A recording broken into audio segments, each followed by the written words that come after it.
The 8th Legion's genesis began in the gene laboratories of Terra during the darkest days of the Unification Wars, when the Emperor's vision of unified humanity demanded warriors capable of fighting battles that conventional forces could not win. Unlike many of their brother legions, the 8th Legion emerged from the shadows of Terra's criminal underworld, their first recruits drawn from the murderers, thieves, and cutthroats who haunted the underhives and forgotten tunnels beneath the Imperial Palace. These were not the noble scions of Terran aristocracy or the disciplined soldiers of the Imperial Army, but predators who understood violence as a language and fear as currency. The Emperor's gene right selected these candidates not despite their criminal origins, but because of them. The 8th Legion required warriors who could think like their enemies, who understood the psychology of terror and could weaponize desperation. The early Terran recruits brought with them an intimate knowledge of urban warfare, of fighting in cramped spaces where every shadow could hide death, and where survival often depended more on psychological dominance than superior firepower. They knew how to break an enemy's will before the first shot was fired, how to turn a man's own imagination against him, until he became paralyzed by fear of what might be lurking in the darkness. These foundational elements shaped the Legion's early tactical doctrine long before they ever encountered their Primarch. The 8th Legion specialized in night fighting, urban pacification, and what Imperial strategists euphemistically termed compliance through demoralization.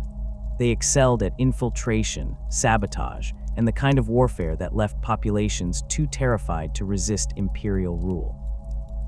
Their armor bore no heraldry in those early years, no proud emblems or noble colors.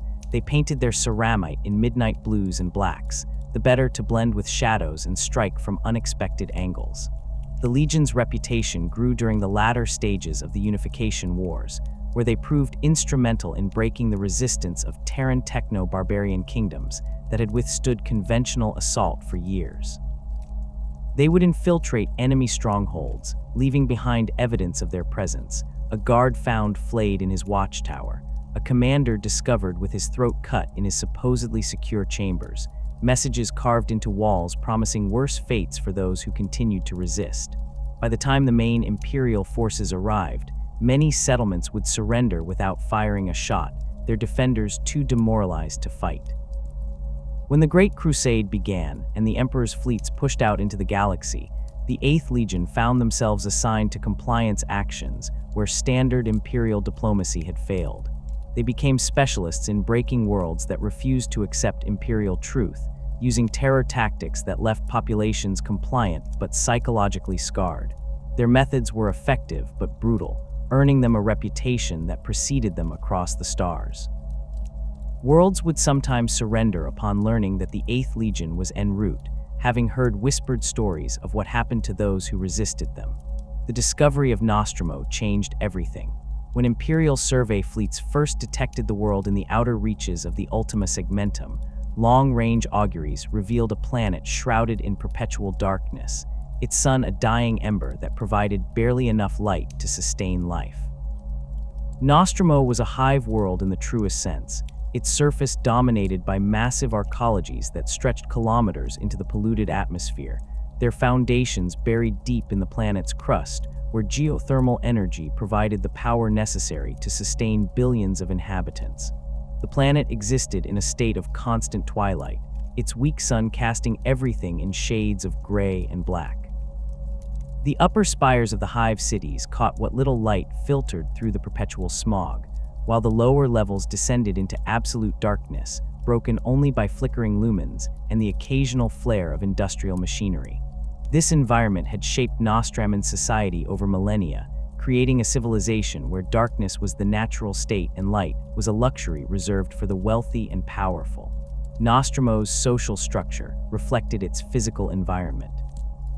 The planet was ruled by a collection of noble houses whose power derived not from any legitimate authority, but from their control of the hive city's infrastructure and their willingness to use violence to maintain their positions. These were not the refined aristocrats found on more civilized worlds, but crime lords who had legitimized their operations through generations of brutality and corruption. They maintained their authority through networks of enforcers, assassins, and informants who ensured that dissent was quickly and violently suppressed. The noble houses operated like competing criminal syndicates, each controlling territory within the hive cities and engaging in constant low-level warfare with their rivals.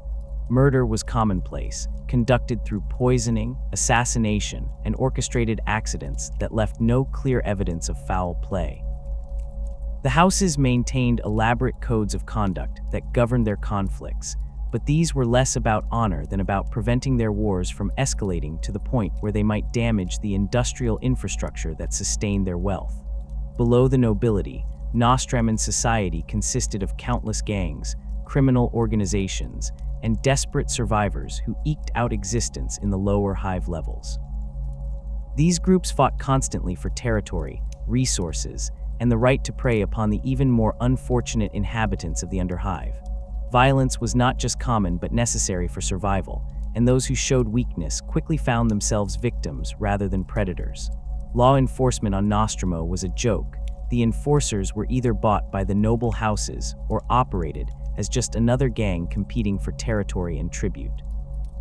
Justice was something purchased rather than administered, and the concept of impartial law was foreign to most Nostramans. The strong preyed upon the weak without consequence, and the only protection available came from joining a gang or house that could offer some measure of security in exchange for absolute loyalty. This environment created a population that understood fear as the fundamental organizing principle of society. Nostramans learned from childhood that survival depended on either inspiring fear in others or finding protection from someone more frightening than their enemies. They developed an intuitive understanding of psychological warfare, of how to read weakness in others and exploit it ruthlessly. Violence was not just a tool but an art form, and the most successful criminals were those who could terrorize their enemies into submission without necessarily having to kill them all. The planet's perpetual darkness reinforced these psychological dynamics. In a world where visibility was limited and danger could lurk around any corner, paranoia was not a mental illness but a survival trait. Nostramans became expert at moving silently through darkness, at reading the subtle signs that might indicate an ambush or trap, and at using the environment itself as a weapon against their enemies. When the 8th Legion arrived on Nostramo, they found a world that seemed almost designed to produce warriors suited to their methods of warfare. The planet's inhabitants already understood terror tactics, urban warfare, and the psychology of fear. More importantly, they possessed the kind of ruthless pragmatism that the Legion required in its recruits, the willingness to do whatever was necessary to achieve victory, regardless of moral considerations or collateral damage. The Legion's recruitment practices on Nostramo differed significantly from their methods on other worlds. Rather than seeking out the bravest or most honorable candidates, they looked for those who had already proven their ability to survive and thrive in Nostramo's brutal environment. They recruited from the most successful gangs, from the noble house's assassin cadres, and from the underhive survivors who had demonstrated exceptional cunning and ruthlessness. These new recruits brought with them not just physical toughness, but a sophisticated understanding of psychological warfare that complemented the Legion's existing doctrine. They knew how to break an enemy's will through careful application of terror, how to use fear as both shield and sword, and how to turn an opponent's own imagination into a weapon against them. They understood that the most effective violence was often the violence that was threatened but not delivered, the promise of pain that left enemies paralyzed by anticipation. The influence of Nostraman culture on the 8th Legion extended beyond mere recruitment. The planet's social structures, with their emphasis on loyalty through fear and advancement through elimination of rivals, began to permeate Legion organization. Competition between companies became more vicious, and officers maintained discipline through intimidation rather than inspiration. The Legion's command structure started to resemble the criminal hierarchies of Nostramo, with subordinates owing absolute loyalty to their superiors while constantly watching for opportunities to advance through their elimination. The transformation of Nostramo from a world of criminal nobility into something approaching civilization began with the arrival of a single child, though none who witnessed his early years would have recognized the cosmic significance of what they were seeing. Konrad Curze materialized in the deepest reaches of Nostramo Quintus, the planet's most lawless hive city, appearing as an infant in the absolute darkness of the Underhive, where even the hardened criminals feared to venture alone. Unlike his brother Primarchs, who were discovered by kings, warriors, or wise mentors, Curze found himself abandoned in a realm where survival depended entirely on one's capacity for violence and the willingness to inflict it without hesitation. The Underhive of Nostramo Quintus existed in perpetual night, its corridors and chambers carved from the living rock of the planet's crust, and illuminated only by the occasional flickering lumen strip or the glow of industrial machinery. Here, in the deepest levels where even the gangs maintained only tenuous control, the infant Primarch learned his first lessons about the nature of existence. He grew with supernatural speed, his enhanced physiology allowing him to survive conditions that would have killed any normal child, but his mind developed differently than those of his brothers. Where other Primarchs might have been shaped by noble ideals or warrior codes, Curze's consciousness formed in an environment where cruelty was commonplace and mercy was seen as weakness. The visions began early, manifesting as waking nightmares that showed him fragments of possible futures with crystalline clarity. These were not the inspiring prophecies that might guide a hero toward greatness, but glimpses of betrayal, death, and cosmic horror that would have driven a lesser mind to madness. Curze saw his own death countless times, witnessed the fall of the Imperium, observed the corruption of his brother Primarchs, and experienced the ultimate futility of the Great Crusade's noble goals. Each vision came with perfect sensory detail. He could smell the ozone of burning cities, feel the weight of accusations from those he had tried to save, and taste the metallic tang of blood that would flow from his own actions. As Curze matured, these prophetic episodes became more frequent and more specific. He witnessed scenes of Imperial worlds burning under the guns of their own defenders, saw space marines turning their weapons against each other in fratricidal warfare, and observed the Emperor himself locked in mortal combat with one of his own sons. The visions showed him that every attempt to create order through noble means would ultimately fail, that corruption would seep into even the most righteous institutions, and that the only way to prevent the worst excesses of human nature was through the application of overwhelming fear. These revelations shaped Curze's understanding of justice and morality in ways that would have profound implications for both his legion and the worlds they would later conquer. He came to believe that traditional concepts of law and order were illusions maintained by societies that had not yet faced their true nature. In his view, every human being was capable of monstrous acts when circumstances pushed them beyond their moral boundaries, and only the constant threat of severe punishment could prevent them from acting on their darkest impulses. The young Primarch's first direct intervention in Nostraman society came when he was barely into his second decade of life, though his physical development had already reached that of a fully grown man. He had observed the patterns of violence and corruption that dominated the Hive city's upper levels, watching as the noble houses orchestrated murders, extorted tribute from the desperate, and maintained their power through calculated brutality. What distinguished their actions from the random violence of the Underhive was not moral superiority, but simply better organization and more resources. Curze's campaign to reshape Nostramo began with a series of targeted killings that demonstrated both his supernatural abilities and his understanding of psychological warfare. He did not simply eliminate his targets, he orchestrated their deaths to serve as lessons for others who might consider following similar paths. The first victim was Lord Themas of House Corvida, a nobleman notorious for his practice of having debtors flayed alive in public squares as entertainment for his courtiers. Curze infiltrated the heavily guarded spire where Themas held court, moving through security systems and past armed guards without triggering any alarms or leaving any trace of his passage. When Themas was found the next morning, his body had been arranged in a grotesque tableau that perfectly mirrored the tortures he had inflicted on others. Every wound corresponded to documented injuries he had caused, every mutilation reflected his own sadistic preferences, and the scene was staged in such a way that anyone viewing it would immediately understand the connection between the punishment and the crimes. More importantly, the precision and planning required to orchestrate such an execution sent a clear message to other nobles. Nowhere was safe, no security was sufficient, and past actions would have consequences.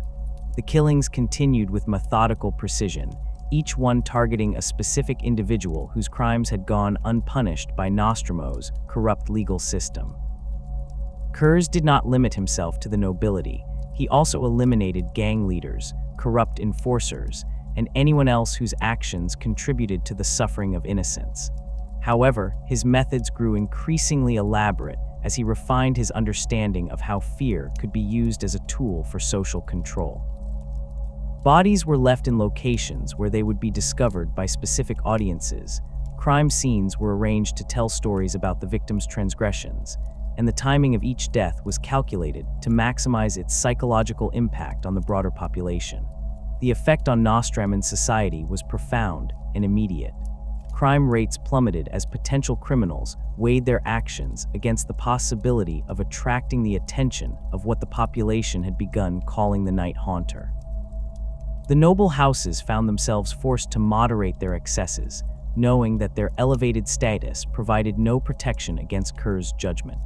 Gang warfare decreased as leaders recognized that excessive violence might mark them as targets, and even the corrupt enforcers began attempting to actually enforce the law rather than simply extort bribes. Yet Curze's methods created a society based entirely on fear rather than genuine moral improvement. The reduction in crime stemmed not from any change in the fundamental nature of Nostramo's inhabitants, but from their terror of the consequences they might face if caught. This distinction was crucial to understanding both the effectiveness and the limitations of Curze's approach to justice. He had created order through intimidation, but he had not addressed the underlying social conditions that made crime attractive in the first place. The philosophical framework that guided Curze's actions during this period revealed the fundamental contradiction that would define his entire existence.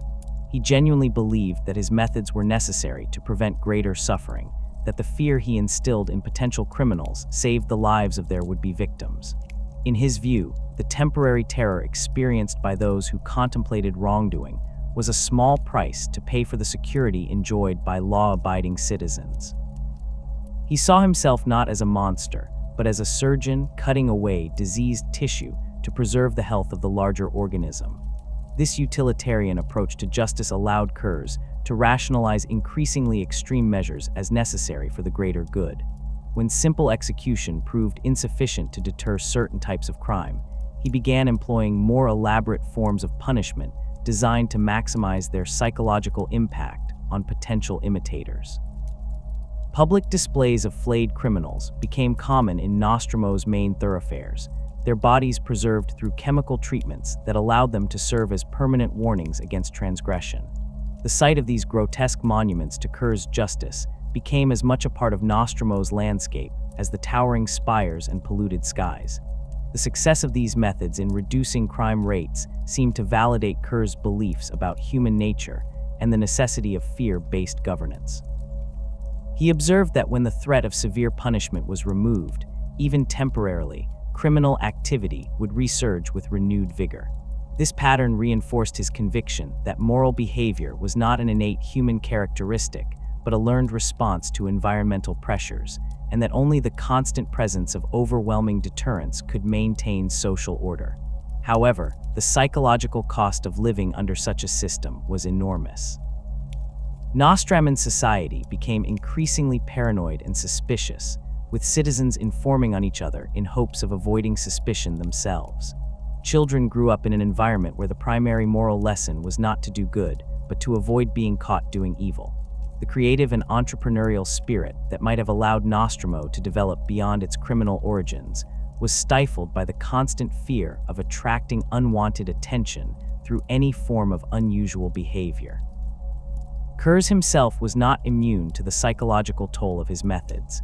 The constant exposure to the worst aspects of human nature, combined with his prophetic visions of future catastrophes, gradually eroded his faith in the possibility of genuine redemption or moral progress. He began to see his role not as a reformer working toward a better future, but as a necessary evil, a monster whose existence prevented the emergence of even worse monsters. This self-perception would have profound implications for his later relationship with the Emperor and his fellow Primarchs, as he struggled to reconcile his methods with the Imperial Truth's vision of human enlightenment and progress. The transformation of Nostramo under Curze's rule demonstrated both the power and the limitations of governance through terror. Crime rates remained at historically low levels, and the planet achieved a form of stability that had been absent for centuries.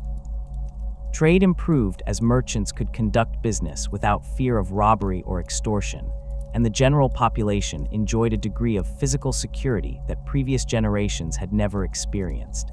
Yet this order was entirely dependent on Curze's continued presence and the maintenance of fear levels sufficient to deter potential criminals. The system Curze created was inherently unstable because it relied on external pressure rather than internal moral development.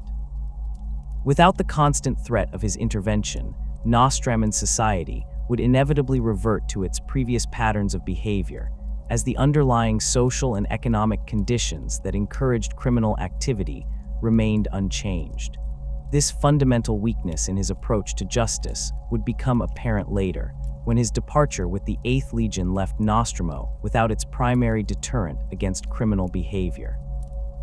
The discovery of Konrad Curze came during the 89th year of the Great Crusade, when the 8th Legion's fleet detected the distinctive psychic resonance of a Primarch emanating from the Nostramo system.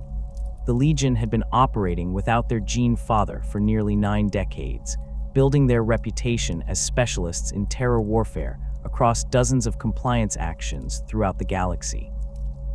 When word reached them that their Primarch had been located, the entire Legion diverted from their current campaign against the Genaskar pirates to rendezvous with the Emperor's expedition fleet at the edge of Nostramo space. The reunion between Curze and his sons took place aboard the flagship Nightfall in the cold void between Nostramo and its dying sun. Unlike the joyous celebrations that had marked other Primarch discoveries, this meeting was characterized by an immediate and unsettling recognition of shared purpose. The 8th Legion's Terran veterans, who had spent decades perfecting the art of psychological warfare, found themselves face to face with a being who understood terror not as a tactic, but as a fundamental force of nature.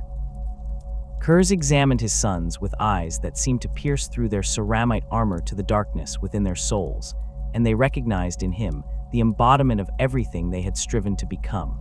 The physical transformation of the Legion began almost immediately. Curze ordered modifications to their armor and equipment that reflected his own aesthetic preferences, replacing the midnight blue ceramite with deep blacks and dark grays that better suited their role as harbingers of fear. The Legion's iconography evolved to incorporate symbols of death and judgment, skulls, lightning bolts, and stylized representations of flayed skin became common decorative elements.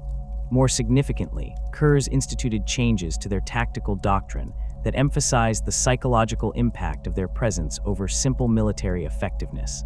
Under their Primarch's guidance, the 8th Legion developed new methods for announcing their arrival on target worlds. They would broadcast recordings of their previous victims' final moments, transmit detailed descriptions of the fates awaiting those who resisted Imperial compliance, and deploy terror weapons designed to incapacitate through fear rather than physical damage. These innovations proved remarkably effective at breaking enemy morale before battles even began, but they also marked the beginning of the Legion's transformation from disciplined Imperial warriors into something far more sinister. The integration of Nostramo recruits into the Legion's ranks accelerated this cultural shift toward increasingly brutal methods. Unlike the Terran criminals who had formed the Legion's original core, the Nostramans brought with them a sophisticated understanding of institutional corruption and the ways in which fear could be used to control entire populations. They had grown up in a society where violence was not just common, but ritualized, where the manner of killing someone was as important as the act itself, and where reputation for cruelty could be more valuable than actual military prowess. These new recruits quickly established themselves within the Legion's hierarchy through demonstrations of their capacity for creative brutality. They introduced Nostramo customs, such as the practice of flaying captured enemies alive and displaying their skins as banners, the ritual consumption of defeated opponents' organs to symbolically absorb their strength, and the construction of elaborate torture devices designed to maximize psychological impact on witnesses. The Terran veterans initially resisted these innovations, viewing them as unnecessary embellishments to their proven methods, but Curze's obvious approval of Nostraman practices gradually shifted the Legion's culture in their direction. The transformation was not merely aesthetic or ceremonial. The Nostraman recruits brought tactical innovations that enhanced the Legion's effectiveness in their specialized role. They understood how to manipulate civilian populations through selective targeting of community leaders, how to use captured communications networks to spread panic throughout entire star systems, and how to coordinate terror campaigns across multiple worlds simultaneously. Their knowledge of criminal organization structures proved invaluable when dealing with rebellious sectors that had devolved into gang warfare or piracy.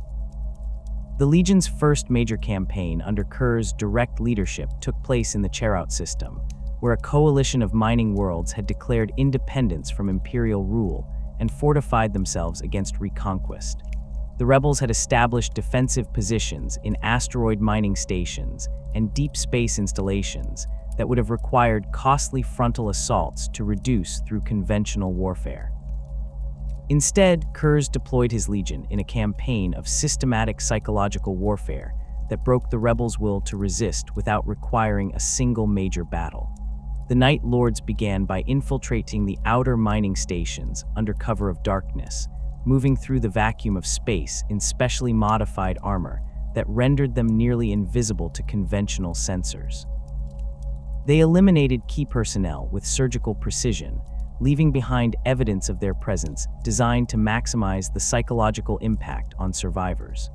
Guard posts were found with their occupants flayed and arranged in grotesque tableaus. Command centers were discovered with their officers missing vital organs, and communication arrays broadcast recordings of the victims' final moments to other stations throughout the system. Within weeks, the mining consortium's unified command structure had collapsed as individual station commanders began accusing each other of collaboration with the Night Lords. Paranoia spread through the rebel fleet as crews refused to respond to distress calls, fearing that they might be lured into traps. The rebels' communication networks became weapons against them, as the Night Lords used captured codes to spread false information and contradictory orders that further undermined their coordination. The final phase of the Cherout compliance came when Curze himself infiltrated the rebels' primary command station and systematically eliminated its entire leadership hierarchy over the course of a single night. He left their bodies arranged in the station's main assembly hall in poses that told the story of their crimes against Imperial authority. When the surviving rebel forces discovered the scene, they immediately transmitted their unconditional surrender to the waiting Imperial fleet. The entire system had been brought into compliance without the loss of a single Imperial warship or the deployment of conventional ground forces. The success of the Cherout campaign established the Night Lords as the Emperor's preferred solution for dealing with rebellious populations that had proven resistant to standard compliance methods. They were assigned to sectors where other legions had failed to achieve lasting pacification, where local populations had developed sophisticated resistance networks, or where the political situation required solutions that could not be traced back to official Imperial policy. Their reputation began to precede them across the galaxy, and many worlds would surrender upon learning that the 8th Legion was en route to their systems. However, the Night Lords' methods also began to generate significant controversy within Imperial command structures. Other Legion commanders complained that the 8th Legion's terror tactics made it difficult to establish stable governance in newly compliant worlds, as populations remained traumatized and suspicious of Imperial authority long after the initial conquest. Imperial Army officers reported difficulties in recruiting local auxiliaries from worlds that had experienced Night Lords' compliance actions, as the civilian populations associated all Imperial forces with the brutal methods they had witnessed. The growing tensions came to a head during the joint campaign against the Kravamish Rebellion, where the Night Lords were deployed alongside elements of the Ultramarines and Imperial Fists to suppress a multi-system uprising. The other Legion's commanders were appalled by the Night Lords' treatment of captured rebels, particularly their practice of public executions designed to terrorize civilian populations into submission.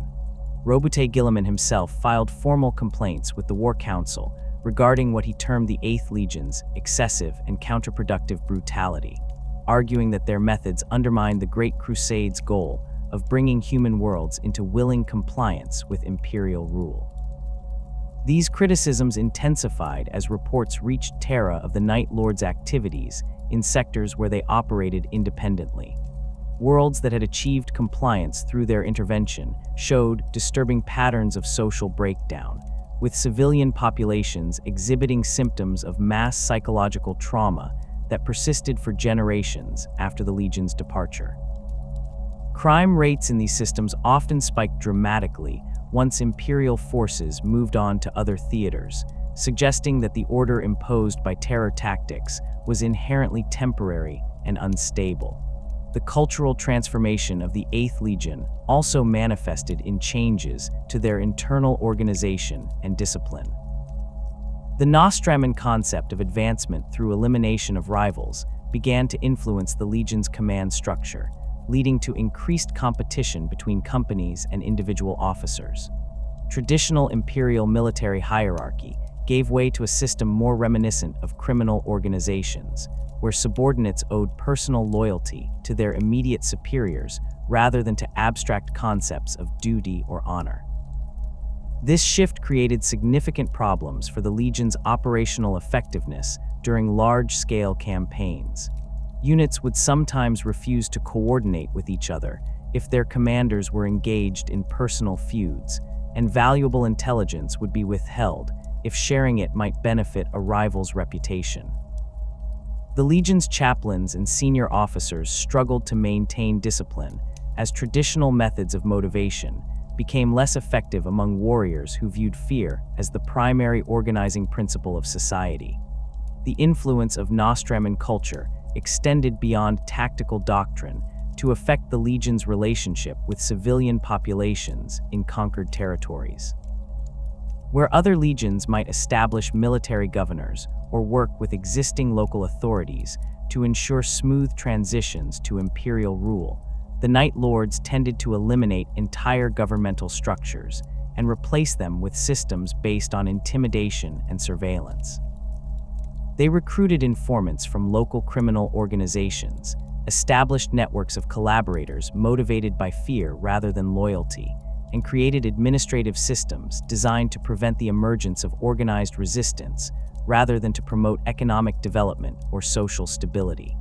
These governance methods proved effective in the short term, but created long-term problems that would become apparent only after the Legion had moved on to other campaigns. The absence of legitimate authority structures left power vacuums that were inevitably filled by the most ruthless elements of local society, often leading to the emergence of criminal organizations that were more brutal and exploitative than the original rebel governments they had replaced.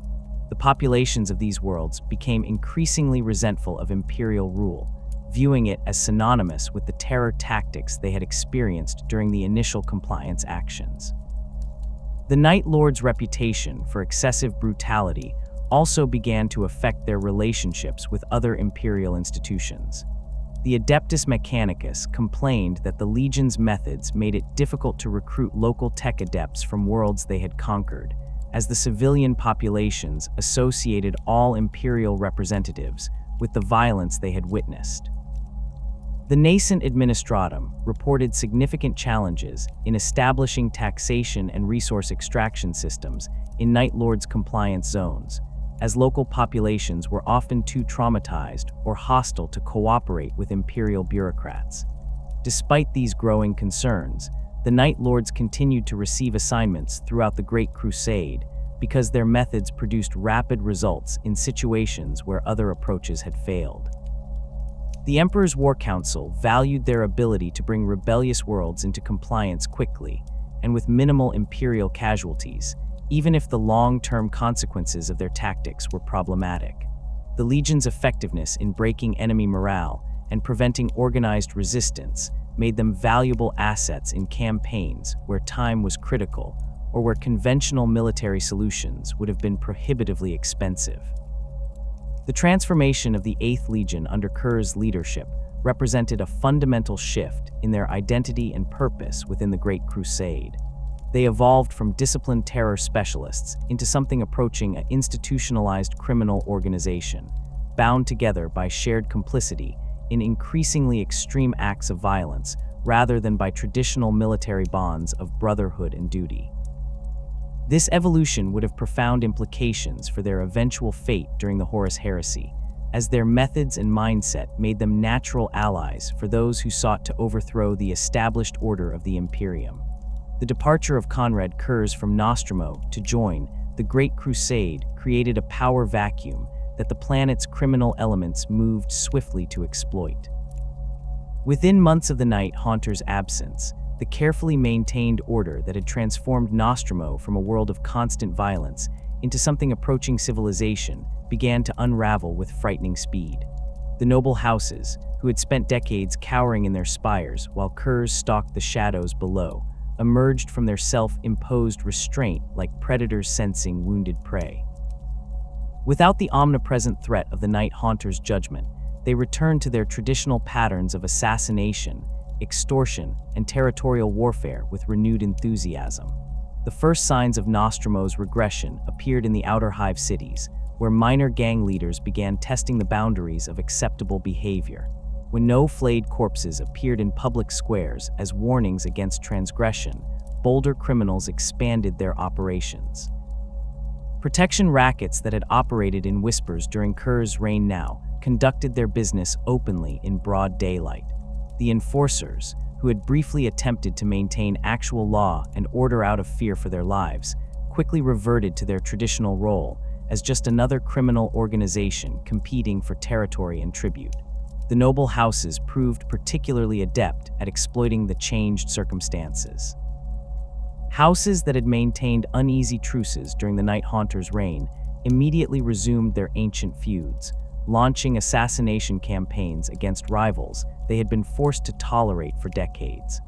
Lord Gender Skravok of House Skravok, who had survived Curze's purges through careful moderation of his excesses, now orchestrated the systematic elimination of 3 rival houses within a single year. His methods were deliberately theatrical, designed to demonstrate that the old order had returned and that mercy was once again a luxury that Nostramo could not afford.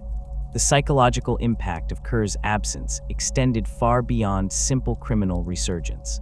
The population of Nostramo had lived for decades under a system where moral behavior was enforced through overwhelming fear rather than genuine ethical development. When that fear was removed, many citizens found themselves without any internal compass to guide their actions.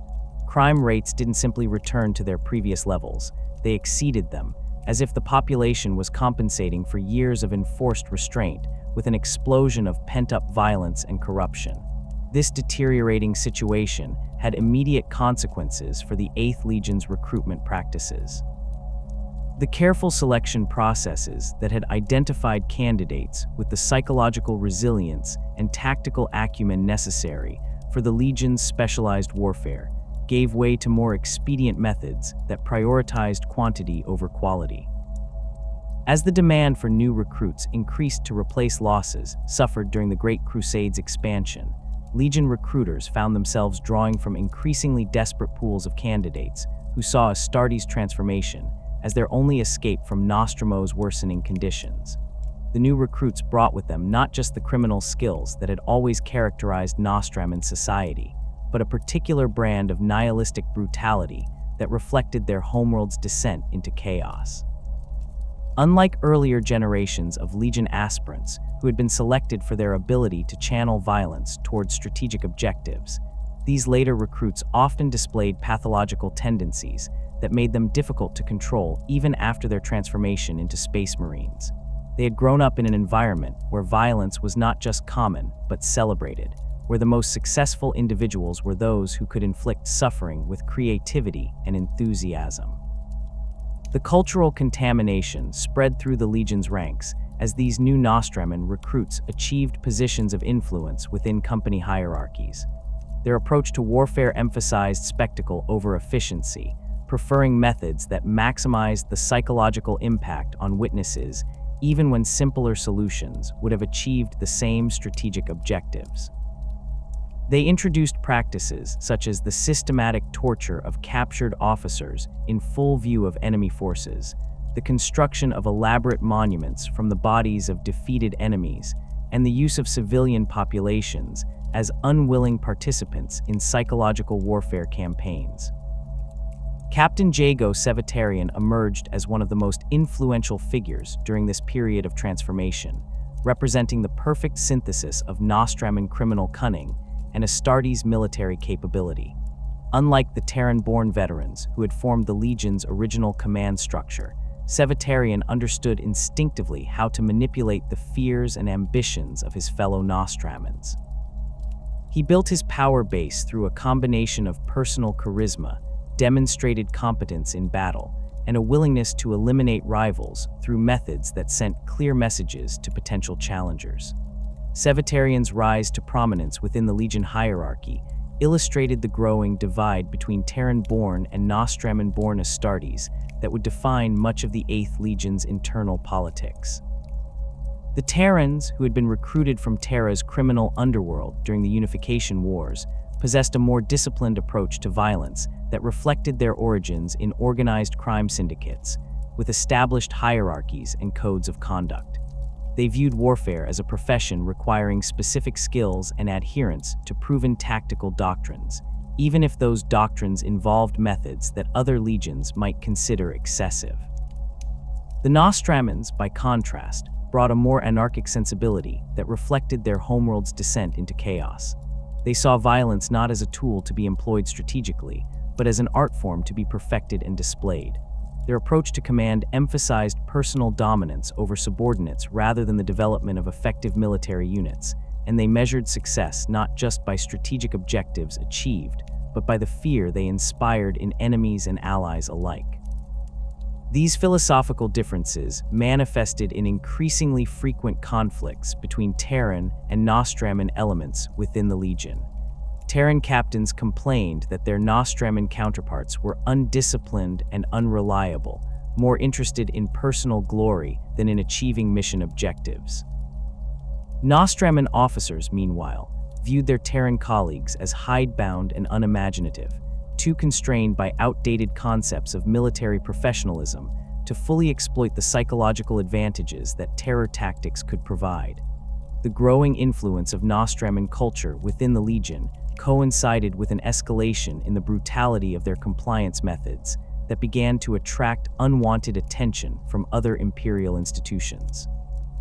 The practice of flaying captured enemies, which had originated as a pragmatic method of psychological warfare, evolved into an elaborate ritual that served no strategic purpose beyond the satisfaction it provided to the perpetrators. Legion apothecaries developed techniques for keeping victims alive during the flaying process, allowing them to experience maximum suffering while remaining conscious long enough to serve as effective warnings to their comrades. The psychological torture methods employed by the Night Lords during this period went far beyond simple intimidation tactics to encompass sophisticated campaigns of mental manipulation designed to break enemy morale through carefully orchestrated trauma. They would capture key enemy personnel and subject them to experiences calculated to exploit their specific psychological vulnerabilities, then release them to return to their units carrying the mental scars of their ordeal. These broken individuals often proved more effective at demoralizing their own forces than any amount of conventional propaganda or threats. The Legion's approach to civilian populations in conquered territories became increasingly predatory as Nostraman influences gained prominence within their command structure. Where earlier compliance actions had focused on eliminating resistance leadership and establishing imperial authority, later campaigns often involved the systematic terrorization of entire populations for no clear strategic purpose. Cities would be subjected to weeks of random violence designed to break the inhabitants' will to resist, with Legion forces conducting nighttime raids that left families traumatized and communities paralyzed by fear. These excesses began to generate serious concerns within Imperial command structures, particularly among Primarchs, whose own legions were required to operate in sectors where the Night Lords had previously conducted compliance actions. The Ultramarines' experience in the Kravamish system provided a particularly stark example of the long-term consequences of the 8th Legion's methods. When Roboute Guilliman's forces arrived to establish permanent Imperial governance in worlds that had been brought into compliance by the Night Lords, they found populations so traumatized by their experiences that normal administrative procedures proved impossible to implement. The civilian populations in these systems exhibited symptoms that Imperial medical personnel struggled to categorize or treat.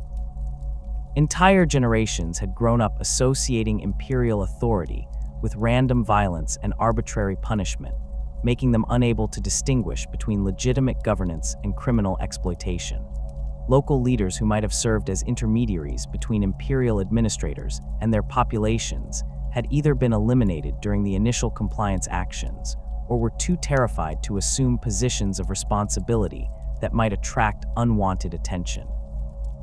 The Emperor's growing concerns about the Night Lord's methods came to a head during a series of private meetings with Konrad Curze aboard the flagship Nightfall. These conversations, conducted in the sterile chambers deep within the vessel's armored core, represented the first serious challenge to the Primarch's philosophical approach to warfare and governance since his reunion with the Imperium. The Emperor had initially tolerated the 8th Legion's brutal methods as a necessary evil in a galaxy filled with enemies who understood only violence, but the escalating reports of excessive brutality and counterproductive tactics forced him to confront the possibility that his son had become something he had never intended to create. The philosophical gulf between father and son became apparent during these discussions, as Curze attempted to justify his methods through reference to his prophetic visions and his understanding of human nature's fundamental corruption.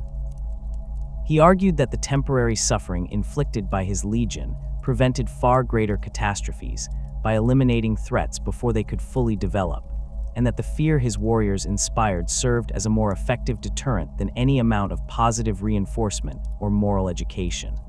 The Emperor, while acknowledging the pragmatic effectiveness of these arguments, expressed concern that the Night Lords were becoming indistinguishable from the enemies they were supposed to defeat. The tension between Curze's utilitarian approach to justice and the Emperor's vision of human enlightenment reflected deeper contradictions within the Imperial project itself. The Great Crusade claimed to represent humanity's ascension to a higher form of civilization, yet it relied on methods of conquest and control that often resembled those employed by the very tyrants and Xenos overlords it sought to overthrow. The Night Lords embodied this contradiction in its most extreme form, serving as instruments of imperial policy while simultaneously undermining the moral authority that policy claimed to represent. The internal dynamics of the Legion during this period reflected these broader philosophical tensions as different factions within the 8th Legion's command structure began to coalesce around competing visions of their role and purpose. Terran veterans, led by officers who remembered the Legion's earlier incarnation as disciplined terror specialists, advocated for a return to more focused tactical applications of fear-based warfare. They argued that the Legion's growing reputation for indiscriminate brutality was making them less effective as strategic assets and more likely to face censure from higher Imperial authorities. Nostraman elements, increasingly dominant within the Legion's hierarchy, rejected these concerns as evidence of weakness and insufficient commitment to the harsh realities of galactic warfare.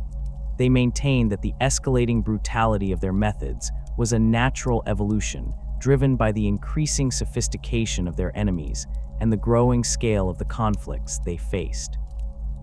In their view, half measures and moral constraints were luxuries that the Imperium could not afford in its struggle against the myriad threats that surrounded human space.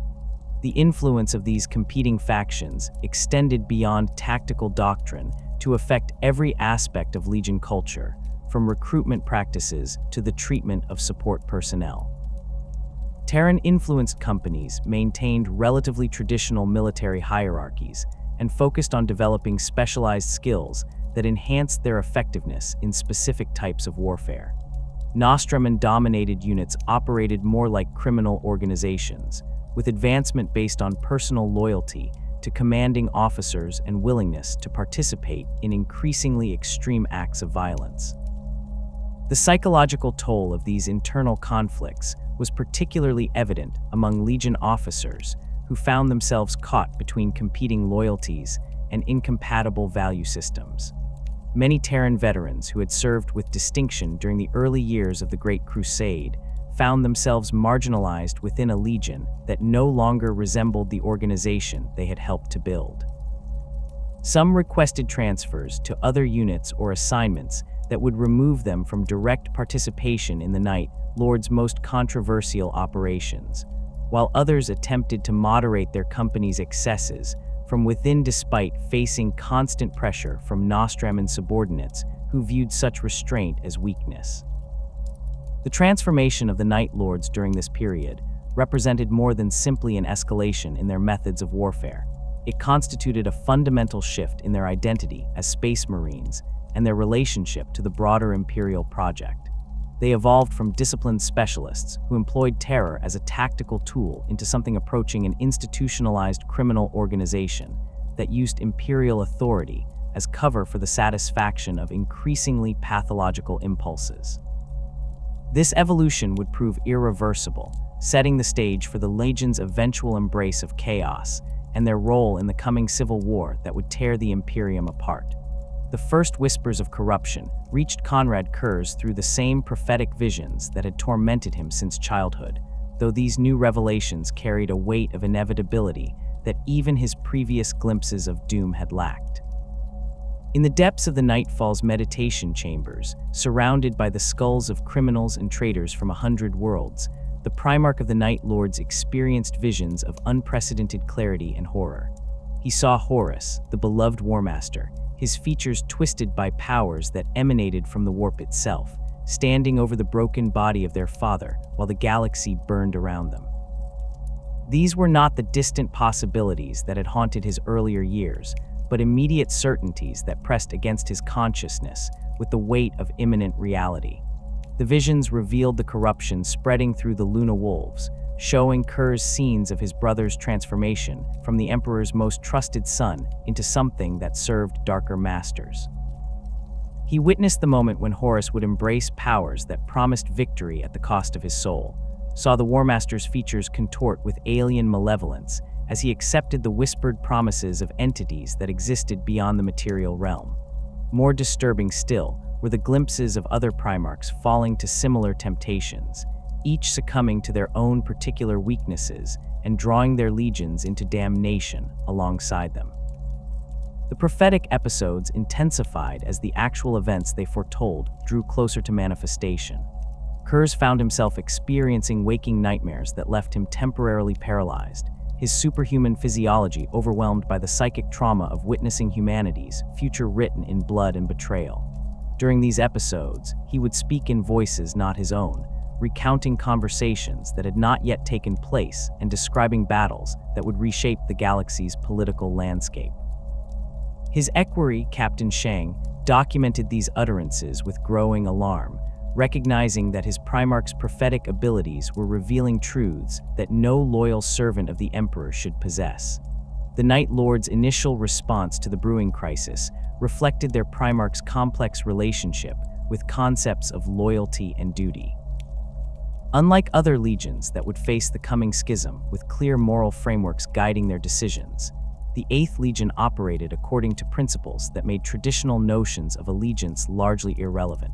Their commitment to the Imperial cause had always been pragmatic rather than ideological, based on the understanding that the Emperor's vision offered the best available framework for imposing order on a chaotic galaxy, rather than on any genuine belief in the righteousness of that vision.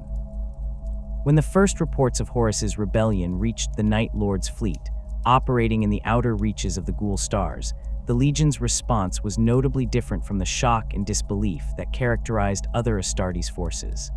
The Nostraman-born elements within the Legion, who had grown up in a society where betrayal was commonplace and loyalty was always conditional, adapted quickly to the new reality. They viewed the Warmaster's actions not as an incomprehensible betrayal, but as a logical response to changing circumstances, the kind of calculated treachery that successful criminals employed when existing power structures no longer served their interests. The Terran veterans within the Legion struggled more with the implications of the developing civil war, their more traditional military backgrounds making it difficult to accept that the chain of command they had served faithfully for decades was fracturing along lines of personal ambition rather than principled disagreement. Many of these warriors had fought alongside Luna Wolves during the early years of the Great Crusade, developing professional relationships with officers who were now being branded as traitors. The cognitive dissonance created by these revelations contributed to a period of internal tension within the Legion as different factions attempted to process the rapidly changing strategic situation. Curze's own position during the early stages of the heresy reflected his unique perspective on the conflict's underlying causes and likely outcomes. His prophetic visions had shown him that the rebellion was not simply a political disagreement between the Emperor and his most trusted son, but the manifestation of fundamental contradictions within the imperial project itself. He understood that the Warmaster's corruption was merely the visible symptom of deeper problems that had been present since the Great Crusade's inception, problems that his own methods and philosophy had been designed to address through the application of overwhelming fear. The Primarch's decision to align the Night Lords with the traitor legions was not motivated by any genuine loyalty to Horus or agreement with the Warmaster's stated objectives. Instead, it represented a calculated assessment that the existing imperial order was doomed regardless of the rebellion's outcome, and that his legion's survival required positioning themselves with the faction most likely to emerge victorious from the coming conflict. Curze's visions had shown him that the Emperor's vision of human enlightenment was fundamentally flawed, that the species' inherent corruption would eventually undermine any attempt to create lasting peace and prosperity through noble means. The Night Lord's formal declaration for the Warmaster came during a fleet assembly in the Coronid system, where Curze addressed his assembled captains in the Nightfall's primary stratagem. The Primarch's speech, delivered in the chamber's perpetual twilight, while the preserved corpses of executed criminals watched from alcoves carved into the bulkheads, laid out his reasoning with characteristic bluntness. He explained that the Emperor's Great Crusade had been built on a foundation of lies and false promises, that the imperial truth was simply another form of tyranny disguised by noble rhetoric, and that the coming civil war would reveal humanity's true nature in all its brutal clarity. The destruction of Nostramo represented the Night Lords' first major action following their declaration for Horus, though the decision to obliterate their homeworld stemmed from motivations that had little to do with the broader strategic objectives of the rebellion. Curze's prophetic visions had shown him the extent of his homeworld's regression during his absence, revealing that the criminal elements he had spent decades suppressing had not only returned to their previous patterns of behavior, but had exceeded them in their brutality and corruption. The planet that had briefly known order under his rule had devolved into something even worse than its original state, with the noble houses and gang leaders competing to demonstrate their contempt for the values he had attempted to instill. The orbital bombardment began without warning during the planet's artificial night cycle, when most of Nostramo's population was engaged in the criminal activities that had once again become commonplace in the underhives and noble spires alike. The Night Lord's fleet positioned itself in high orbit above the planet's primary continent, their weapons arrays trained on the massive hive cities that housed billions of inhabitants.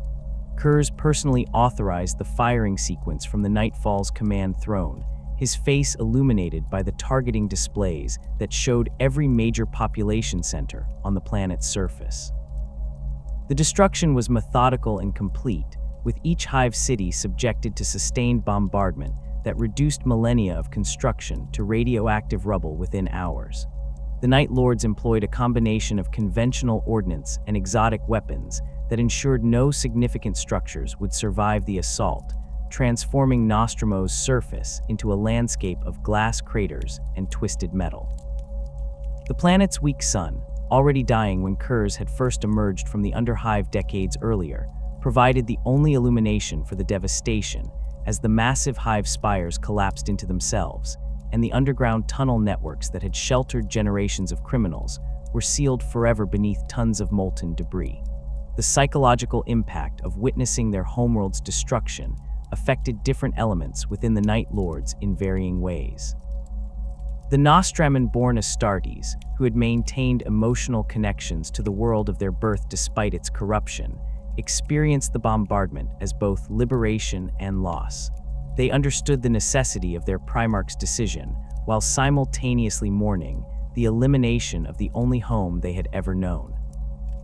Many of these warriors interpreted the destruction as validation of their belief that all human institutions were ultimately temporary, that even the most carefully constructed social orders would eventually succumb to the corruption inherent in mortal nature.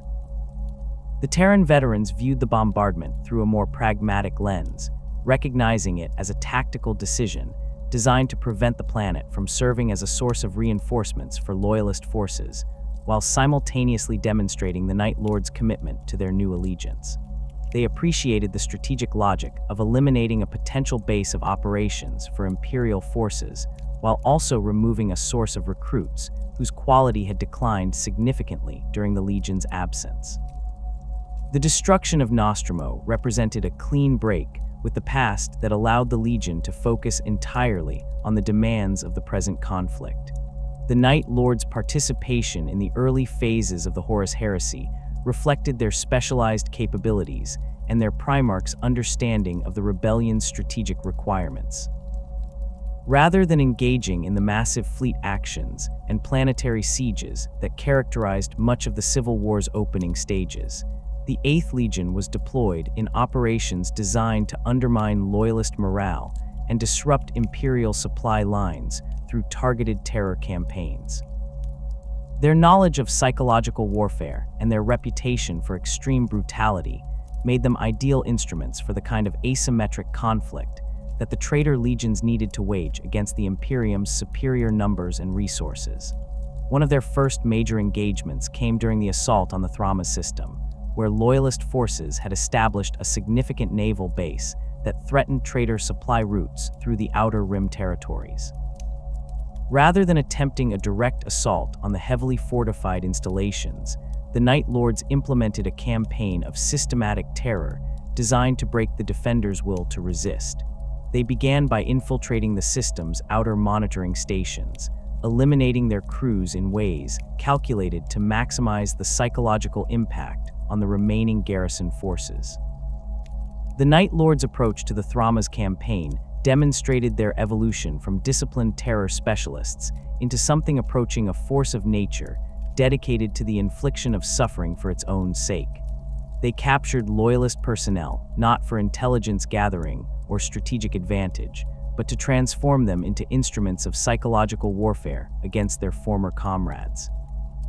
Prison ships within the Night Lords' fleet became laboratories for the development of new torture techniques, with Legion apothecaries competing to devise methods of inflicting pain that would leave victims alive long enough to serve as effective warnings to other loyalist forces.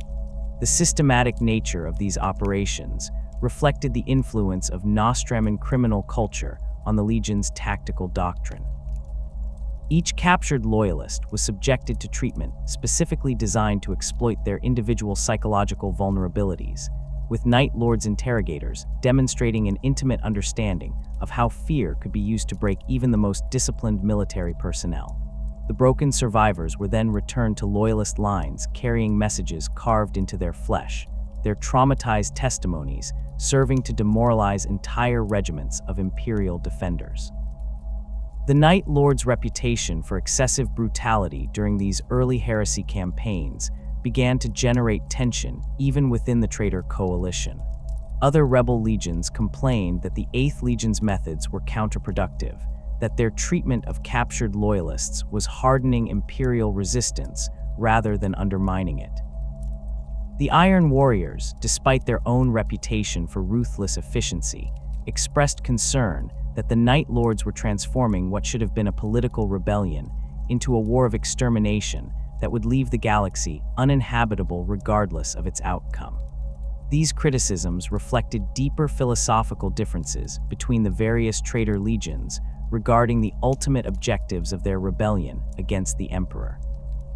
While some sought to replace the existing imperial order with alternative forms of governance that might address its perceived flaws, the Night Lords appeared motivated primarily by a desire to demonstrate the futility of all attempts at civilization. Their actions during the early heresy suggested that they viewed the conflict not as a means to achieve specific political goals, but as an opportunity to reveal what they saw as the fundamental truth about human nature, that beneath every civilized facade lay a capacity for monstrous behavior that would eventually manifest itself regardless of external constraints. The Night Lords' operations during this period extended beyond simple military targets to encompass systematic campaigns against civilian populations in loyalist-held territories. They would infiltrate planetary systems under cover of darkness, their modified vessels designed to avoid detection by conventional sensors, and conduct raids that left entire communities traumatized by experiences that defied rational explanation. These attacks served no clear strategic purpose beyond the spreading of terror, representing the Legion's evolution from pragmatic warriors into something resembling a natural disaster given consciousness and malevolent intent. The Thrama sector had long served as a critical junction point for Imperial supply routes extending into the eastern fringe, its strategically positioned systems controlling access to dozens of worlds that provided essential resources for the Great Crusade's continued expansion. When the Horus Heresy erupted across the galaxy, both loyalist and traitor forces immediately recognized the sector's importance as a staging area for operations throughout the Outer Rim territories. The Dark Angels, under Lionel Johnson's direct command, moved swiftly to secure the region's primary naval installations and transform them into forward operating bases capable of supporting extended campaigns against rebel forces. The First Legion's deployment to Thramas represented one of the largest single concentration of Astartes forces in loyalist hands during the early years of the Civil War. L. Johnson brought with him over 80,000 Dark Angels, including significant elements of the Deathwing and Ravenwing formations that had proven instrumental in the Legion's previous campaigns. The Primarch established his primary headquarters on Thramas itself, the sector's capital world, while deploying substantial garrison forces throughout the surrounding systems to create an interlocking network of defensive positions that could mutually support each other against any conceivable attack. The Dark Angels' approach to securing the Thramas sector reflected their Primarch's methodical nature and his understanding of the strategic requirements for sustained void warfare. Rather than simply fortifying individual worlds, L. Johnson implemented a comprehensive defense strategy that integrated planetary installations with mobile fleet elements and deep space monitoring stations. The Legion's technical specialists worked alongside Mechanicus adepts to establish sensor networks capable of detecting approaching enemy forces at extreme range, while construction crews fortified asteroid mining facilities and orbital platforms that could serve as resupply points for friendly vessels. The initial phases of what would become known as the Thramas Crusade began when Night Lords' reconnaissance elements probed the sector's outer defenses during the third year of the heresy. These early contacts revealed the extent of the Dark Angels' preparations and the sophistication of their defensive arrangements, information that Konrad Curze used to develop a campaign strategy that would exploit his Legion's specialized capabilities while avoiding direct confrontation with L. Johnson's superior numbers and firepower. Rather than attempting to break through the Loyalist defenses through conventional assault, the Night Lords implemented a campaign of systematic terror designed to undermine the Dark Angels' operational effectiveness through psychological warfare. The Night Lords' tactical approach to the Thramas campaign represented a significant evolution in their methods of void warfare, incorporating lessons learned during their earlier operations against Imperial forces throughout the Outer Rim. Traditional Astartes doctrine emphasized the concentration of force at decisive points, seeking to achieve victory through superior firepower and coordinated assault. The Night Lords, however, recognized that such methods would prove ineffective against an opponent like El Johnson, whose strategic acumen and numerical advantages made direct confrontation inadvisable. Instead, Curze deployed his forces in a dispersed pattern that allowed them to strike at multiple targets simultaneously, while avoiding the kind of large-scale engagement that would favor the Dark Angel's superior numbers. Night Lords strike cruisers and escort squadrons operated independently throughout the sector's periphery, their modified sensor arrays and stealth systems allowing them to approach target installations without detection. These vessels carried specialized boarding parties equipped for rapid insertion and extraction, their primary objective being the elimination of key personnel and the destruction of critical infrastructure rather than the capture and occupation of enemy positions. The psychological dimension of the Night Lords' campaign became apparent during their first major engagement at the Sheol system, where a Dark Angel's monitoring station had been established to provide early warning of enemy fleet movements through the sector's primary shipping lanes. Rather than simply destroying the installation through orbital bombardment, the Night Lords chose to infiltrate the facility and eliminate its garrison in a manner calculated to maximize the psychological impact on other loyalist forces throughout the sector. The assault on Sheol Station began during the facility's night cycle, when reduced manning levels and limited visibility provided optimal conditions for the Night Lords' preferred methods of warfare. Strike craft launched from the cruiser Umbria Insidier approached the station using debris fields and sensor shadows to mask their approach, their hulls configured to minimize electromagnetic signatures that might alert the defenders to their presence. The boarding parties consisted of veteran Astartes equipped with specialized gear for void combat and close quarters fighting, their armor painted in the deep blacks and midnight blues that had become synonymous with the 8th Legion's operations. The infiltration proceeded with methodical precision as Night Lords assault teams penetrated the station's outer hull through maintenance airlocks and service tunnels that had been identified during previous reconnaissance missions. The attackers moved through the facility's corridors with supernatural stealth, their enhanced senses allowing them to navigate in near total darkness, while avoiding the automated security systems that might have detected less skilled intruders. The first indication that the Dark Angel's garrison received of the attack came when patrol teams began disappearing from their assigned routes without triggering any alarm systems or leaving any trace of their fate.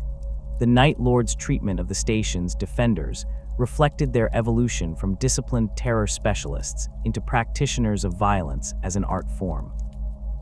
Rather than simply killing the Dark Angels they encountered, the attackers implemented a systematic campaign of psychological warfare designed to break the remaining garrison's morale through carefully orchestrated displays of brutality.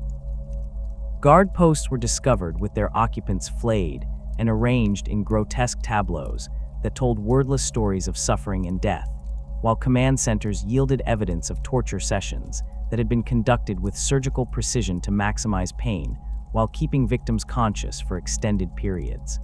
The final phase of the Sheol Station assault demonstrated the Night Lords' understanding of how terror could be weaponized against even the most disciplined military forces.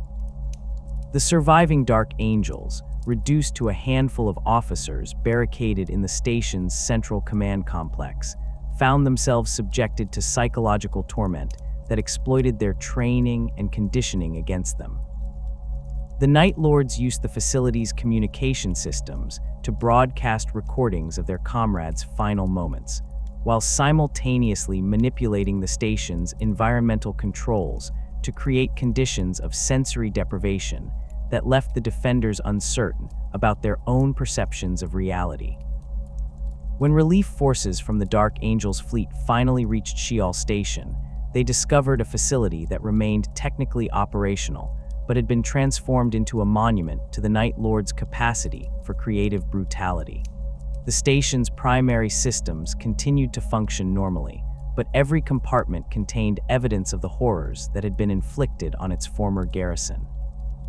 The few survivors who were recovered showed signs of severe psychological trauma that rendered them incapable of providing coherent accounts of their experiences, their testimonies consisting primarily of fragmented descriptions of shadows that moved with malevolent intelligence and sounds that seemed to emanate from within their own minds. The psychological impact of the Sheol Station incident rippled throughout the Dark Angel's forces deployed across the Thramas sector, creating exactly the kind of demoralization that Curze had intended to achieve. Reports of the attack spread through the Legion's communication networks despite official attempts to suppress details of what had occurred, with each retelling adding new embellishments that made the Night Lords seem even more threatening than they actually were.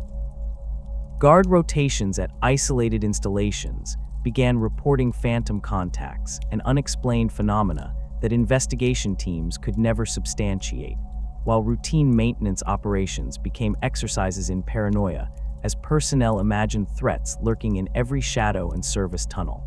Lion L. Johnson's response to the Night Lord's terror campaign revealed both his strategic acumen and his understanding of his enemy's psychological methods. Rather than allowing his forces to be paralyzed by fear of the unknown, the Dark Angel's Primarch implemented countermeasures designed to neutralize the Night Lord's advantages while exploiting their tactical limitations. He recognized that Curze's forces were operating according to principles that prioritized psychological impact over military effectiveness, creating vulnerabilities that a more conventional opponent might be able to exploit. The Dark Angel's adaptation to Night Lord's tactics began with modifications to their standard operating procedures that reduced their vulnerability to infiltration and surprise attack. L. Johnson ordered the implementation of redundant security protocols at all installations throughout the sector, with overlapping sensor networks and automated defense systems that would make covert approach significantly more difficult. Personnel rotations were adjusted to ensure that no facility would be operating with reduced manning during predictable periods, while communication protocols were established that would allow isolated installations to call for immediate support if they detected any signs of enemy activity. More significantly, L. Johnson began deploying his forces in ways that would force the Night Lords to engage in the kind of direct confrontation that favored the Dark Angel's superior numbers and firepower. Rather than maintaining static defensive positions that could be isolated and eliminated piecemeal, the First Legion adopted more aggressive patrol patterns that kept their forces in constant motion throughout the sector. Fast attack squadrons consisting of strike cruisers and escort vessels began conducting sweeps of systems where Night Lords' activity had been reported, their objective being to locate and engage enemy forces before they could withdraw to the safety of the outer darkness. The Battle of Thramas Prime represented the first major fleet engagement of the campaign, occurring when a Dark Angel's patrol force intercepted a Night Lord squadron that had been conducting raids against shipping in the system's outer approaches. The engagement began as a running battle between roughly equivalent forces, with both sides maneuvering for tactical advantage while their commanders assessed their opponent's capabilities and intentions. The Night Lords initially attempted to disengage when they realized they were facing a prepared enemy rather than the isolated targets they preferred, but L. Johnson had positioned additional forces to block their escape routes. The tactical dynamics of the Thramas Prime engagement illustrated the fundamental differences between Dark Angels and Night Lords' approaches to void warfare. The First Legion's vessels operated according to established doctrines that emphasized coordinated maneuvers and concentrated firepower, with individual ship captains subordinating their tactical preferences to the requirements of fleet-wide strategy. Their formations maintained disciplined spacing and mutual support, creating overlapping fields of fire that maximized their weapons' effectiveness while minimizing their vulnerability to enemy attack. The Night Lords, by contrast, fought as individual predators rather than as elements of a coordinated force. Their vessels operated independently, seeking to exploit gaps in the Dark Angel's formations through superior speed and maneuverability rather than attempting to match their opponent's firepower. This approach had proven effective against less disciplined enemies, but against El Johnson's carefully coordinated squadrons, it resulted in Night Lord's vessels being isolated and destroyed piecemeal, as they were unable to concentrate sufficient force to break through the Loyalist formations. The engagement's outcome demonstrated both the strengths and limitations of terror-based tactical doctrine when applied to large-scale void warfare. While the Night Lord's reputation and psychological warfare methods had proven devastatingly effective against isolated installations and demoralized garrisons, these advantages became largely irrelevant during fleet actions, where success depended primarily on superior firepower and tactical coordination. The Dark Angels' disciplined approach to combat and their Primarch's strategic expertise proved superior to the Night Lord's reliance on fear and intimidation when both sides were operating at full strength and prepared for battle. The aftermath of Thrama's Prime marked a turning point in the campaign, as both Primarchs adjusted their strategies based on the lessons learned during the engagement. El Johnson recognized that his force's conventional advantages would prove decisive in any direct confrontation, leading him to adopt increasingly aggressive tactics designed to force such engagements whenever possible. He began concentrating his fleet assets into larger formations capable of overwhelming any Night Lord's force they encountered, while simultaneously expanding his patrol coverage to reduce the enemy's opportunities for the kind of isolated attacks that had characterized the campaign's opening phases. Curze, meanwhile, was forced to acknowledge that his legion's traditional methods were insufficient against an opponent like El Johnson, whose strategic acumen and disciplined forces negated many of the advantages that terror tactics normally provided. The Night Lord's casualties during the Thrama's Prime engagement had been disproportionately heavy, with several veteran companies suffering losses that would be difficult to replace given the Legion's limited recruitment capabilities following Nostramo's destruction. More significantly, the psychological impact of being defeated in direct combat threatened to undermine the aura of invincibility that formed the foundation of the Night Lord's effectiveness.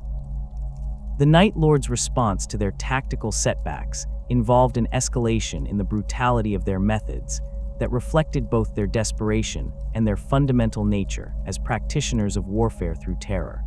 Unable to match the Dark Angels in conventional fleet actions, they began targeting civilian populations and non-combatant installations throughout the Thrama's sector in operations designed to force El Johnson to disperse his forces in defensive roles.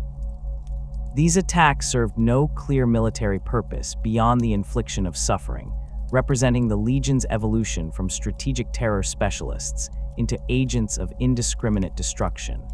The campaign's progression revealed the inherent limitations of terror-based warfare when employed against disciplined military forces commanded by competent leadership.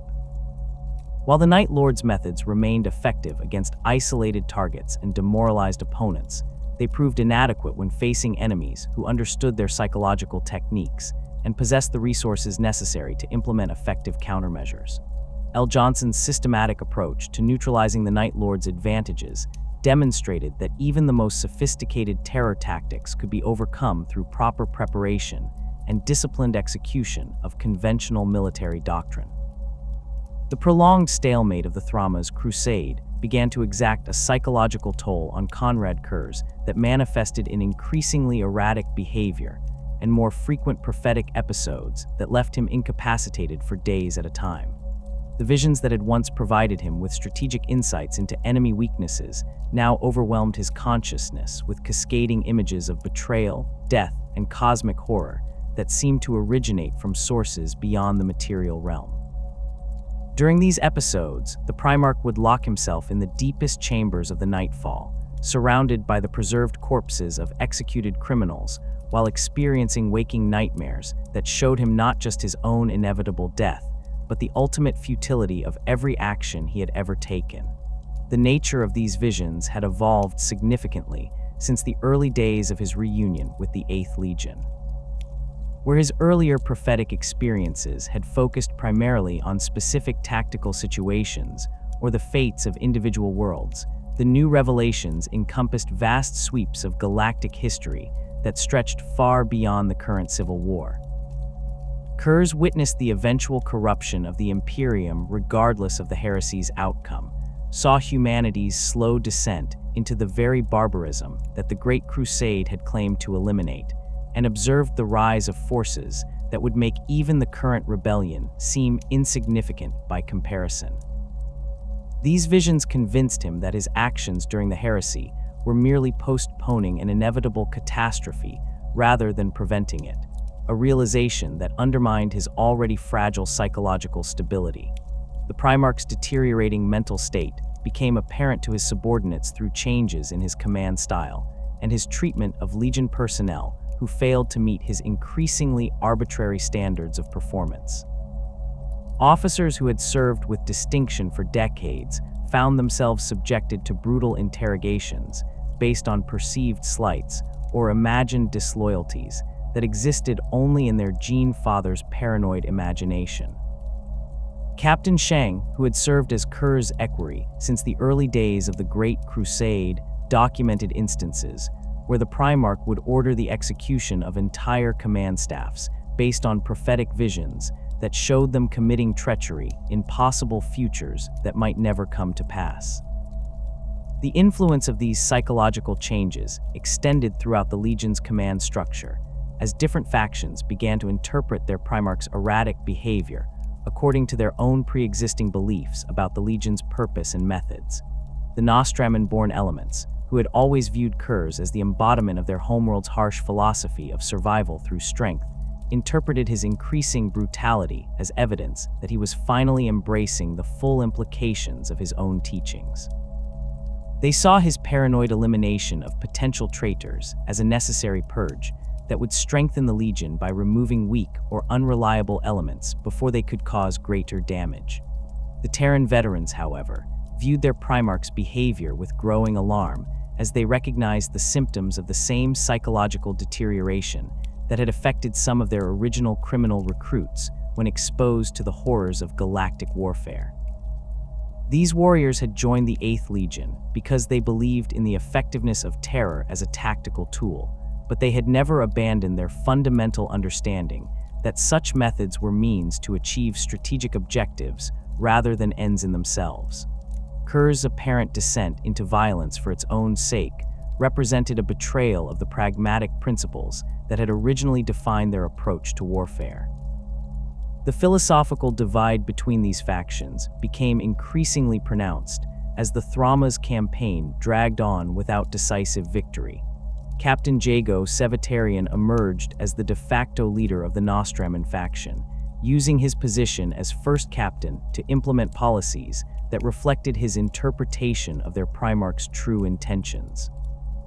Sevitarian argued that the Legion's previous restraint had been a weakness that prevented them from achieving their full potential as instruments of terror, and that only by embracing the most extreme methods could they hope to break the Dark Angel's disciplined resistance. Under Sevitarian's influence, the Night Lords began implementing new protocols for the treatment of captured enemies that went far beyond their previous practices of psychological warfare. Prisoners were no longer simply tortured for information or executed to send messages to their comrades, but were instead subjected to elaborate rituals designed to explore the boundaries of pain and fear that mortal flesh could endure.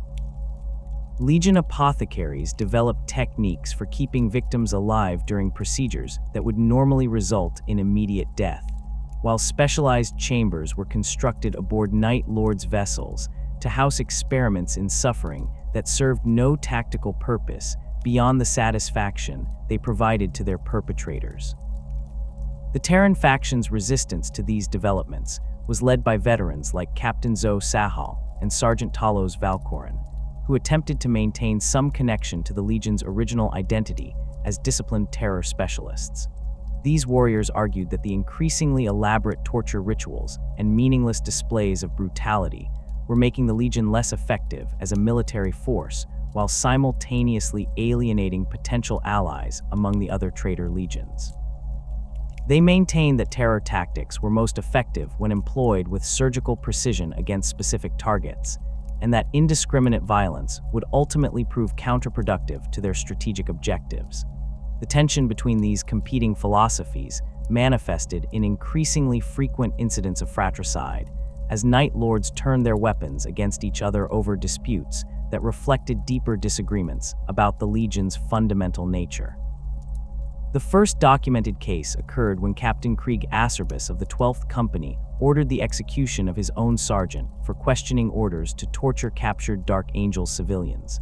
The sergeant, a Terran veteran named Vandrid Enrathi, had argued that the prisoners possessed no military intelligence and that their prolonged suffering served no tactical purpose, a position that Acerbus interpreted as evidence of weakness and potential disloyalty. The execution was carried out in front of the entire company, with Acerbus personally flaying Enrathi alive while delivering a speech about the necessity of absolute obedience to superior officers and complete commitment to the Legion's methods. The incident sent shockwaves through the Night Lord's command structure, as officers realized that even veteran Astartes were not immune from their Primarch's paranoid suspicions and their superiors' increasingly extreme interpretations of Legion doctrine. The psychological impact was particularly severe among Terran-born warriors, who began to question whether their own survival depended on abandoning their previous moral constraints and embracing the nihilistic philosophy that seemed to be consuming their legion.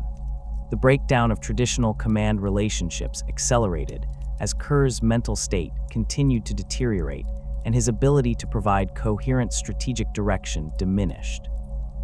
The Primarch's prophetic episodes became more frequent and more severe, leaving him incapacitated for extended periods during which the Legion's various factions operated according to their own interpretations of his intentions. Captain Sevatarian used these opportunities to consolidate his control over Legion operations, issuing orders in Curze's name that reflected his own vision of how the Night Lords should conduct themselves during the ongoing civil war. The influence of chaos corruption began to manifest more openly within the Legion during this period, though its effects were subtle enough that many Night Lords initially failed to recognize the supernatural nature of the changes they were experiencing. The constant exposure to extreme violence and the deliberate cultivation of fear and hatred had created psychological conditions that made individual Astartes more susceptible to the whispered influences that emanated from the warp. Warriors who had once taken pride in their disciplined approach to terror warfare found themselves experiencing urges to inflict suffering that went far beyond any tactical requirement, while others began to hear voices that encouraged them to explore new methods of psychological manipulation and physical torture. The corruption manifested differently among different elements of the Legion, reflecting their varying psychological vulnerabilities and moral foundations. The Nostramo-born Astartes, who had grown up in an environment where violence was commonplace and moral constraints were viewed as weaknesses, proved particularly susceptible to influences that encouraged them to abandon their remaining ethical limitations. They began to view their previous restraint as evidence of incomplete commitment to their Legion's true purpose, embracing practices that would have horrified them during their earlier service. The Terran veterans showed greater resistance to direct corruption, but their attempts to maintain their original moral framework created internal conflicts that made them vulnerable to different forms of psychological manipulation. Many of these warriors began to experience vivid nightmares that showed them the consequences of their past actions, with images of their victims returning to demand justice for the suffering they had endured.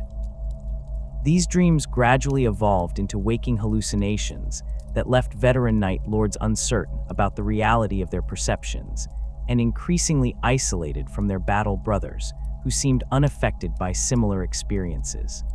The Legion's organizational structure began to fragment as company commanders found themselves unable to maintain discipline among subordinates who no longer recognized traditional chains of authority.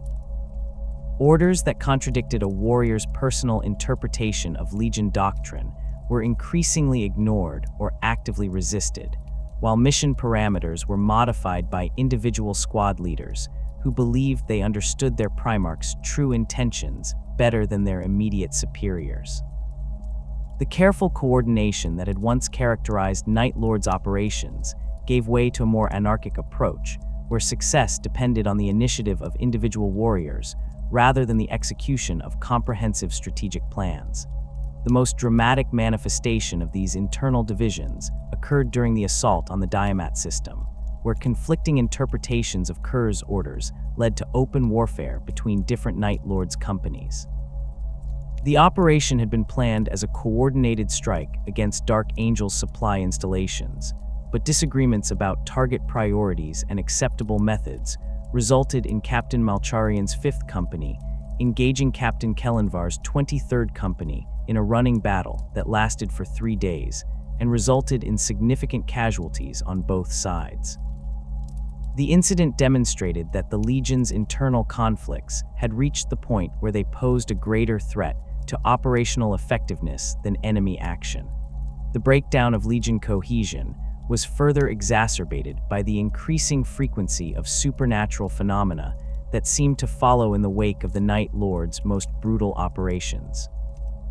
Astartes reported encounters with shadows that moved independently of their sources, heard whispers in languages that predated human civilization, and experienced prophetic visions that rivaled those of their Primarch in their clarity and horror.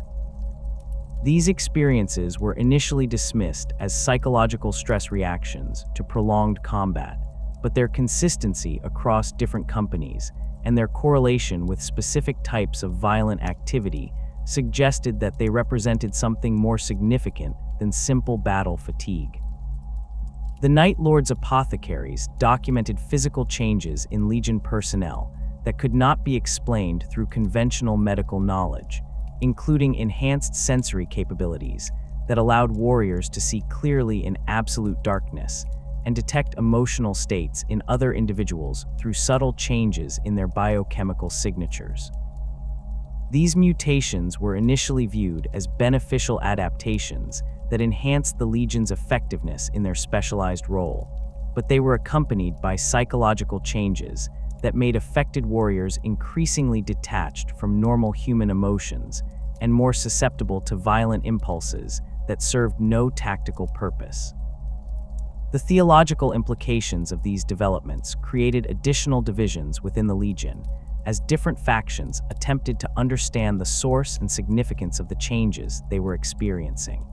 Some Night Lords interpreted the mutations as evidence that they were evolving beyond their original human limitations, becoming something more suited to the harsh realities of galactic warfare than the Emperor's original design had intended.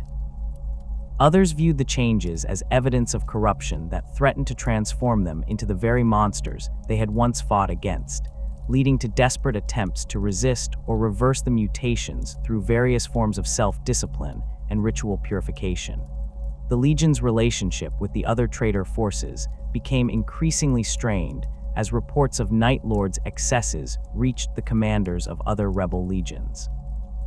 The Iron Warriors, despite their own reputation for ruthless efficiency, complained that the 8th Legion's methods were creating unnecessary complications for joint operations by alienating potential allies and generating resistance that might otherwise have been avoided.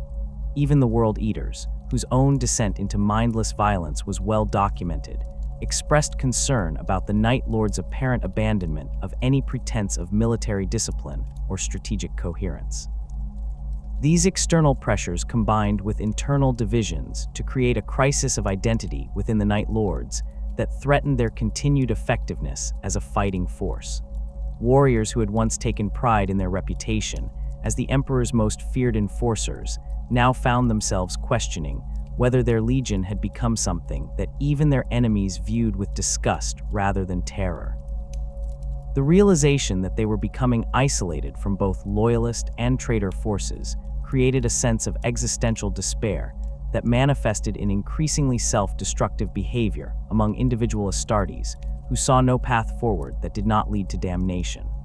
The Night Lords' participation in the climactic siege of Terra represented both the culmination of their descent into nihilistic violence and the beginning of their ultimate fragmentation as a coherent military force. When Horus's Grand Armada finally reached the Sol system in the final year of the Civil War, the 8th Legion arrived not as disciplined shock troops ready to storm the Imperial Palace, but as a collection of barely controlled warbands whose primary motivation was the opportunity to inflict suffering on a scale that would dwarf their previous atrocities. The fleet elements under Captain Sevitarian's command had spent the journey from Thramas, conducting increasingly elaborate experiments in terror warfare against captured loyalist personnel, transforming their vessels into floating charnel houses, where screams echoed through corridors lined with flayed skin and dismembered corpses. Konrad Curze himself remained largely absent from the strategic planning sessions that preceded the assault on humanity's birthworld, his prophetic visions having intensified to the point where he spent days at a time locked in the deepest chambers of the Nightfall, experiencing waking nightmares that showed him not just his own inevitable death, but the ultimate futility of the rebellion he had chosen to support. When he did emerge from these episodes, the Primarch's pronouncements were increasingly incoherent, mixing accurate predictions about the siege's progression with rambling condemnations of his father's hypocrisy and detailed descriptions of tortures he intended to inflict on captured loyalists.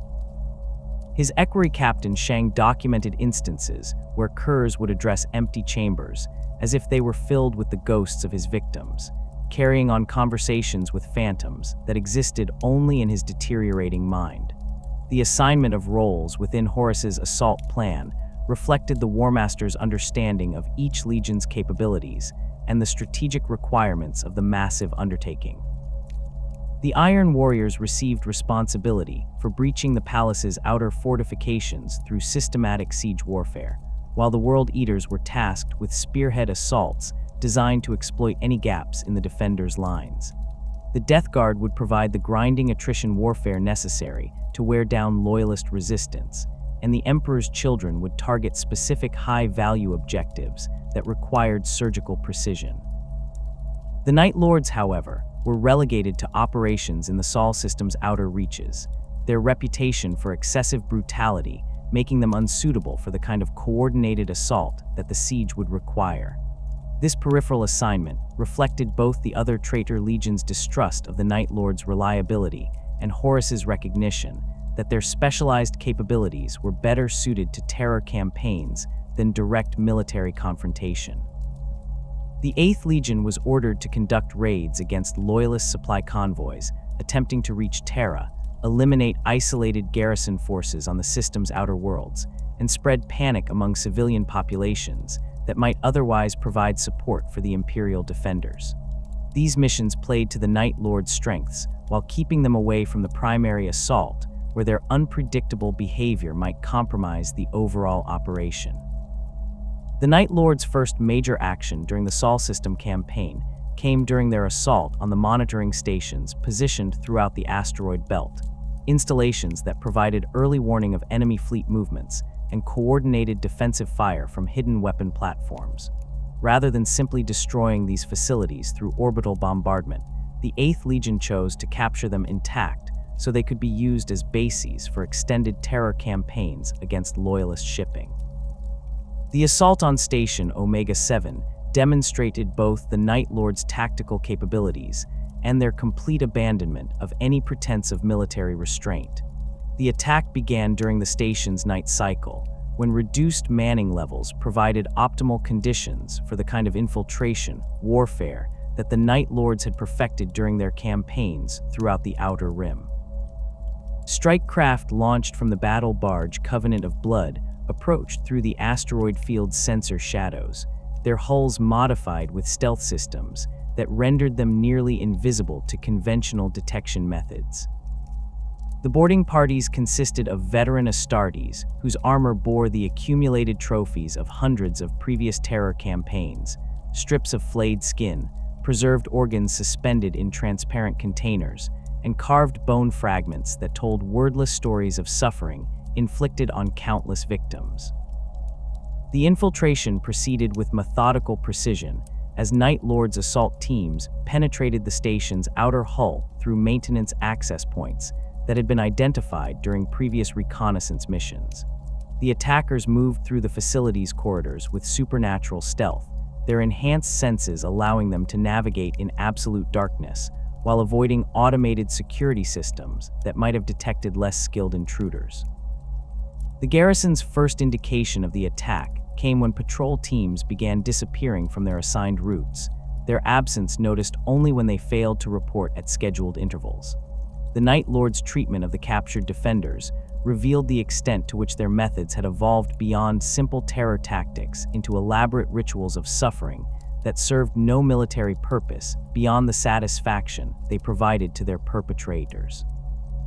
The station's command crew was subjected to procedures that kept them alive, while their nervous systems were systematically damaged to maximize pain reception, their screams broadcast throughout the facility to demoralize any remaining resistance. Technical personnel were flayed with surgical precision, their exposed muscles and organs arranged in patterns that conveyed specific messages about the futility of opposing the Night Lord's advance. When Loyalist relief forces finally reached the station 3 days later, they found an installation that remained technically operational, but had been transformed into a monument to creative brutality. The primary systems continued to function normally, allowing the facility to maintain its role in the system's defensive network, but every compartment contained evidence of horrors that defied rational comprehension. The few survivors recovered by the relief force showed signs of severe psychological trauma that rendered them incapable of providing coherent tactical intelligence, their testimonies consisting primarily of fragmented descriptions of shadows that moved with malevolent purpose and sounds that seemed to emanate from within their own minds. The psychological impact of these operations rippled throughout the Loyalist forces defending the Sol system, creating exactly the kind of demoralization that the Night Lords sought to achieve. Reports of their atrocities spread through Imperial communication networks despite official attempts to suppress details of what had occurred, with each retelling adding new embellishments that made the 8th Legion seem even more threatening than they actually were. Garrison commanders at isolated installations began implementing increasingly paranoid security measures, while supply convoy escorts reported phantom contacts and unexplained phenomena that investigation teams could never substantiate. The Night Lord's campaign in the outer system intensified as the siege of Terra proper began, with multiple companies conducting simultaneous raids against targets throughout the asteroid belt and the system's outer worlds. The assault on Ganymede's orbital shipyards demonstrated their evolution from disciplined terror specialists into agents of indiscriminate destruction whose primary motivation was the infliction of suffering for its own sake. The facility's civilian workforce, consisting of millions of technical specialists and their families, was subjected to systematic terrorization that served no clear strategic purpose beyond providing opportunities for the Night Lords to explore new methods of psychological and physical torture. The attack on the Jovian moon began with the deployment of modified drop pods that penetrated the facility's defensive perimeter through a combination of stealth technology and carefully planned approach vectors that exploited gaps in the sensor coverage. The assault forces consisted of Night Lords veterans whose equipment had been modified specifically for operations against civilian populations, including sonic weapons designed to incapacitate through fear rather than physical damage, and restraint systems that allowed for the efficient capture and transport of large numbers of prisoners. The systematic nature of the Night Lords' operations on Ganymede reflected their complete abandonment of any pretense that their actions served legitimate military objectives. Rather than focusing on the destruction of strategic infrastructure or the elimination of key personnel, they implemented a campaign of pure terror designed to maximize the suffering of the civilian population. Entire residential sectors were transformed into laboratories for the exploration of human pain tolerance, with families subjected to elaborate tortures that were carefully designed to break their psychological resistance while keeping them alive long enough to serve as examples for other potential victims. The influence of chaos corruption became increasingly apparent during these operations, as Night Lords Astartes began exhibiting mutations and behavioral changes that went beyond simple psychological deterioration. Warriors reported enhanced sensory capabilities that allowed them to detect fear in their victims with supernatural precision, while others developed physical modifications that made them more effective at inflicting pain and intimidation. These changes were initially welcomed by many Night Lords as evidence that they were evolving beyond their original limitations, but they were accompanied by psychological alterations that made affected warriors increasingly detached from any remaining human emotions.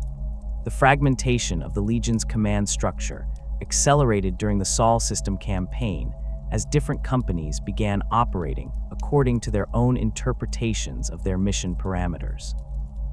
Captain Malcharian's forces focused on the systematic elimination of Loyalist supply convoys, using captured vessels as bait to lure additional targets into carefully prepared ambushes.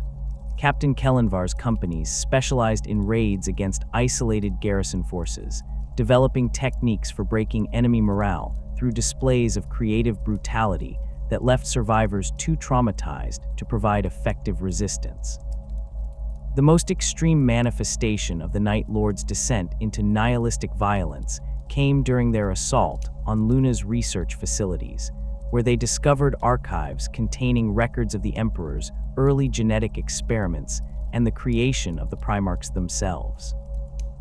Rather than securing this intelligence for strategic use, the attacking Night Lords chose to use the captured scientists as subjects for their own experiments in suffering, subjecting them to tortures that incorporated elements of the very genetic manipulation techniques they had helped develop. The irony of using the Emperor's own methods against his servants was not lost on the participants, who viewed their actions as a form of poetic justice that demonstrated the ultimate corruption inherent in all attempts at human improvement.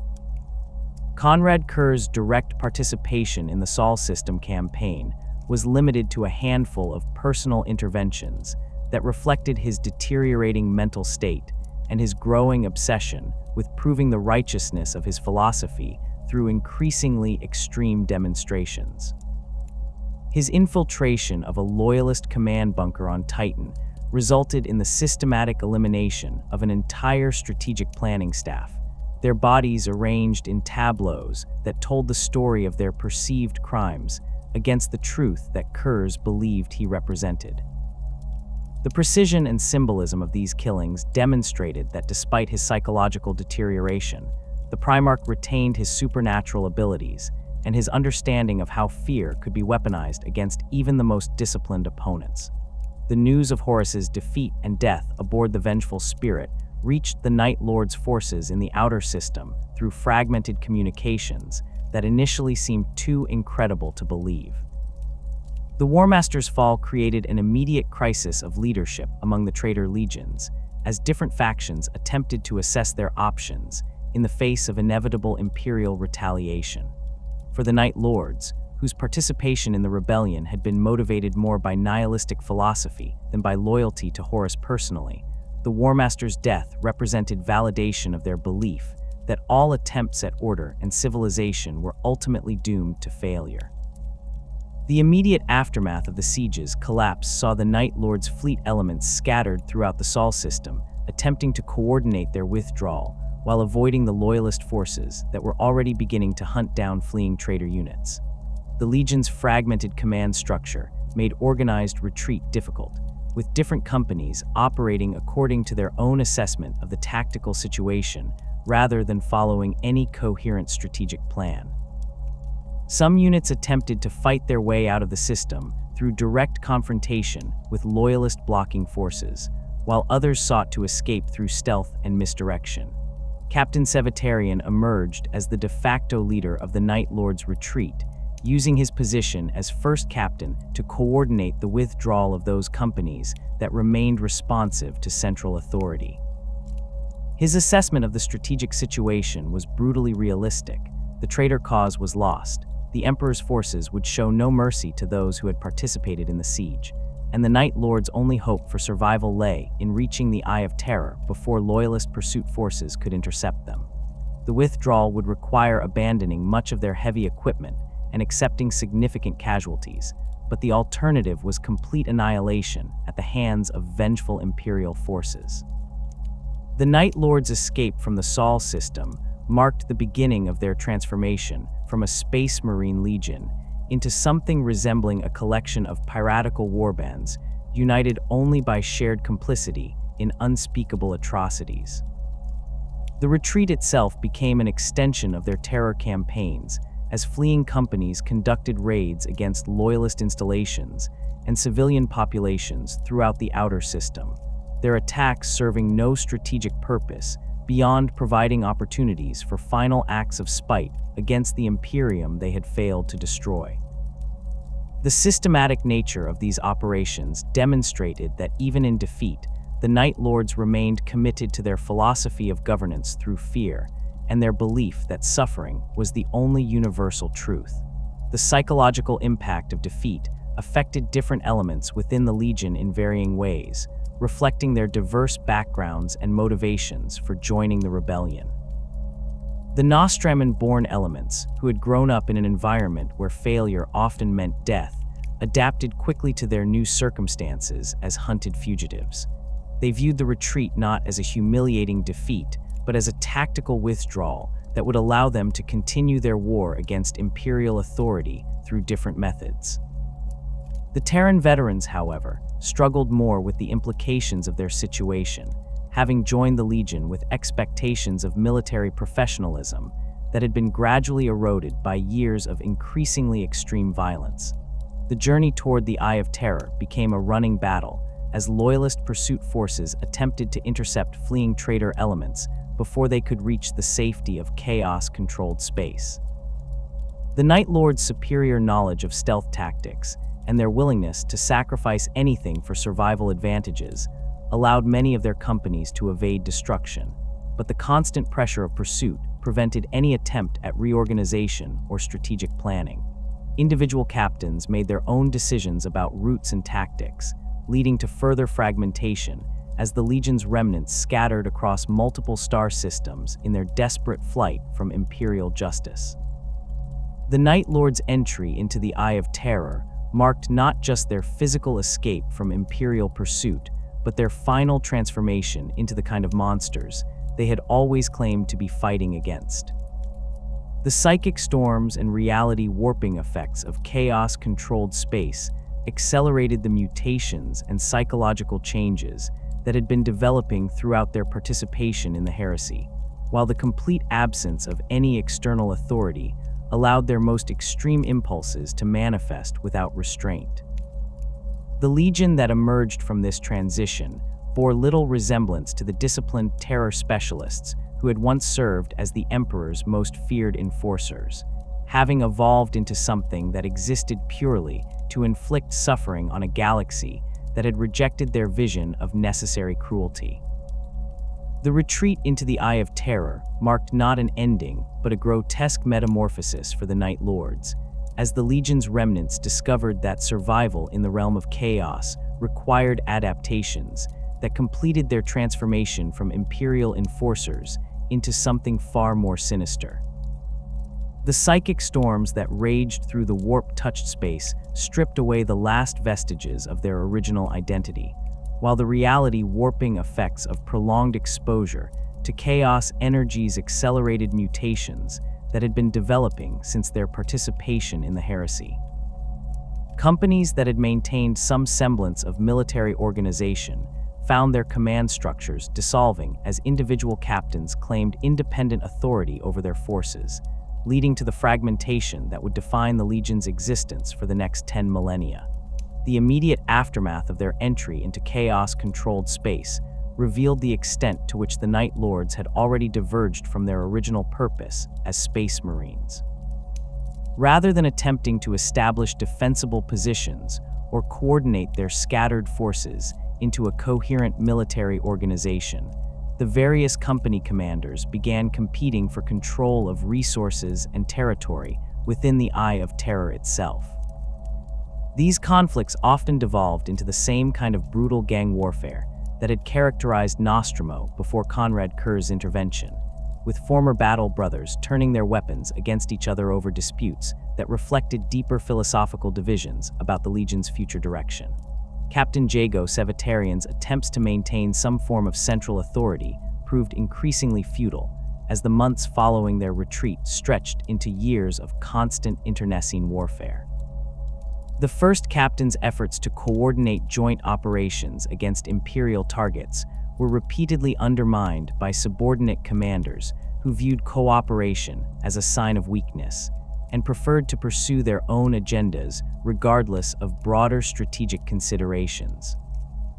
The cultural influences that had shaped the Legion during their recruitment from Nostramo's criminal underworld reasserted themselves with renewed vigor, creating a hierarchy based on personal intimidation and the willingness to eliminate rivals rather than military competence or tactical acumen.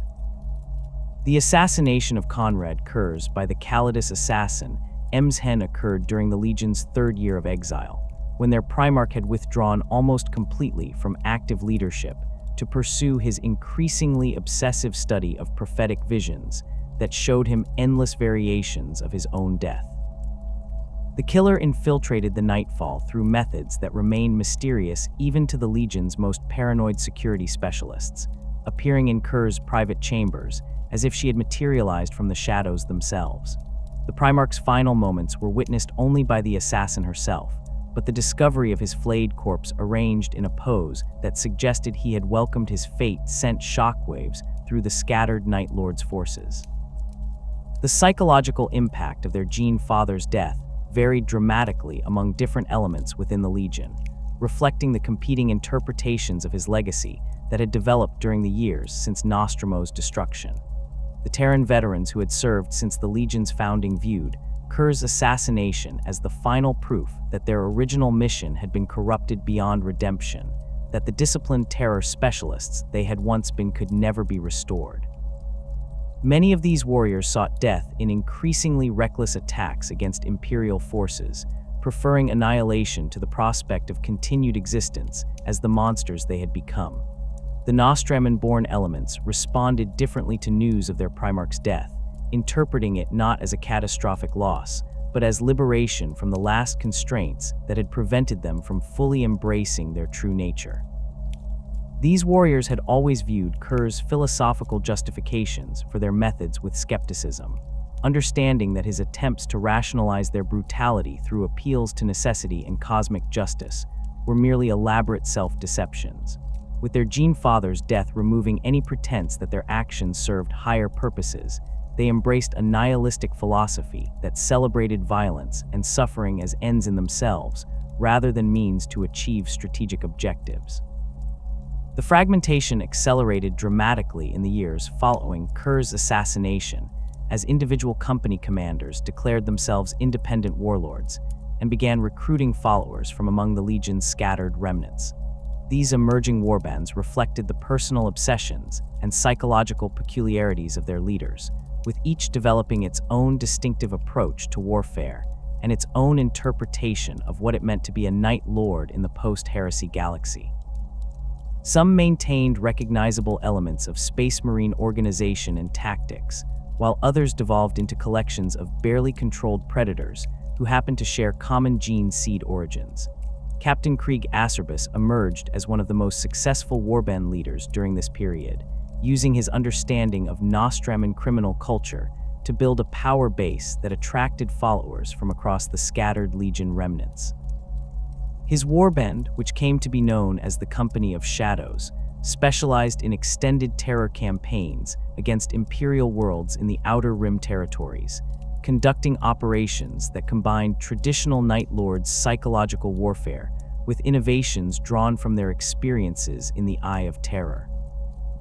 Acerbus understood that survival in the post-Heresy galaxy required more than simple brutality. It demanded the kind of strategic thinking that could identify vulnerable targets and exploit them before Imperial response forces could intervene. The Company of Shadows operations demonstrated the evolution of Night Lords' tactics in response to the changed strategic environment they faced as renegades. Rather than the massive fleet actions that had characterized their participation in the Great Crusade, Acerbus's forces operated through hit and run raids conducted by small squadrons of heavily modified vessels that could strike quickly and withdraw before facing serious opposition. These ships bore little resemblance to their original Imperial designs, having been extensively modified with salvaged equipment and trophies taken from defeated enemies, their hulls decorated with flayed skins and carved bone fragments that told wordless stories of the atrocities committed by their crews. The warbands' approach to target selection reflected both their practical limitations as a relatively small force and their commitment to the psychological warfare principles that had always defined Night Lord's doctrine. Rather than attempting to hold territory or engage in prolonged campaigns against heavily defended positions, they focused on isolated worlds where Imperial authority was weak and local defense forces could be overwhelmed through superior mobility and firepower. The terror campaigns they conducted on these worlds served multiple purposes. They provided opportunities for the warband to resupply and recruit new followers, while simultaneously spreading fear throughout entire sectors and forcing Imperial authorities to divert resources to defensive operations. Captain Zo Sahal's warband pursued a different approach that reflected his background as one of Curze's personal champions and his commitment to what he viewed as the true legacy of the Night Lord's Legion.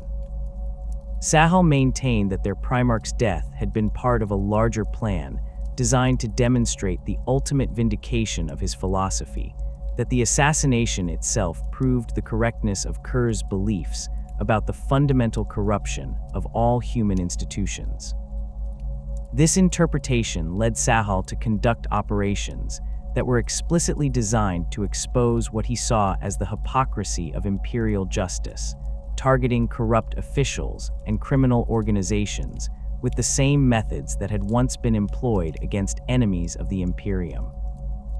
The Warband of the Bleeding Eyes, as Sahal's followers came to be known, operated according to principles that maintained some connection to the Legion's original identity as enforcers of imperial law, though their methods had evolved far beyond anything that would have been acceptable during the Great Crusade. They conducted elaborate investigations into the crimes of their targets, gathering evidence of corruption and abuse that they would use to justify the brutal punishments they inflicted. These operations often took months or even years to complete, with Sahal's forces infiltrating planetary governments and criminal organizations to document the full extent of their targets' transgressions before revealing themselves and beginning the systematic elimination of everyone they deemed guilty. The theological implications of the Night Lord's transformation during their exile created additional divisions within the scattered warbands, as different groups developed varying relationships with the chaos powers that ruled the Eye of Terror. Some warbands embraced the patronage of specific deities, finding that the enhanced abilities granted by chaos corruption made them more effective at their chosen methods of warfare. Others maintained a more pragmatic approach to the dark gods, accepting mutations and gifts when they proved useful, while avoiding the kind of complete submission that characterized other traitor legions. The warband led by Captain Vandred and Rathi exemplified this pragmatic approach to chaos corruption, using the powers granted by their patron entities to enhance their effectiveness as terror specialists while maintaining enough independence to pursue their own objectives. Anratha's forces, known as the Crimson Suns, developed techniques for manipulating fear and despair that went beyond simple psychological warfare to encompass supernatural abilities that could break enemy morale through direct psychic assault. These powers came at a cost, however, as prolonged use resulted in mutations that gradually transformed the Warband's members into something that only barely resembled their original Space Marine physiology. The relationship between different Night Lords' warbands ranged from occasional cooperation to open warfare, depending on the personalities of their leaders and the strategic situation they faced in specific regions of the galaxy. Some commanders maintained loose alliances that allowed them to coordinate major operations against particularly valuable targets, pooling their resources to overcome defenses that would have been impossible for individual warbands to penetrate. Others viewed their former battle brothers as competitors for limited resources and opportunities, leading to conflicts that consumed resources and attention that might otherwise have been directed against Imperial targets. The competition for recruits became particularly intense as the original Legion members aged and died without access to the sophisticated apothecarian facilities that had maintained Space Marine longevity during their service to the Imperium. The gene seed harvesting and implantation procedures that created new Night Lords became increasingly crude and unreliable, resulting in high failure rates and mutations that reflected both the corruption of the source material and the primitive conditions under which the operations were performed. Many warbands resorted to recruiting from the most desperate and violent elements of human society, accepting candidates who would never have met the standards of the original Legion, but who possessed the psychological characteristics necessary for survival in their current circumstances. The evolution of Night Lords' recruitment practices during their exile reflected both their practical limitations and their philosophical transformation from disciplined military units into predatory organizations that existed primarily to satisfy their members' psychological needs. Rather than seeking candidates with the potential for military excellence, warband leaders looked for individuals who already demonstrated the capacity for extreme violence and the absence of moral constraints that would prevent them from participating fully in their chosen lifestyle. These recruits often came from criminal organizations, failed Imperial Guard units, or planetary populations that had been subjected to extended Night Lords terror campaigns. The training and indoctrination procedures employed by different warbands varied significantly depending on their leaders' priorities and available resources, but all shared certain common elements that reflected the Legion's evolution away from traditional Space Marine practices. New recruits were subjected to systematic brutalization designed to break down any remaining connection to normal human morality, while simultaneously being taught the practical skills necessary for survival in their chosen profession as raiders and terrorists.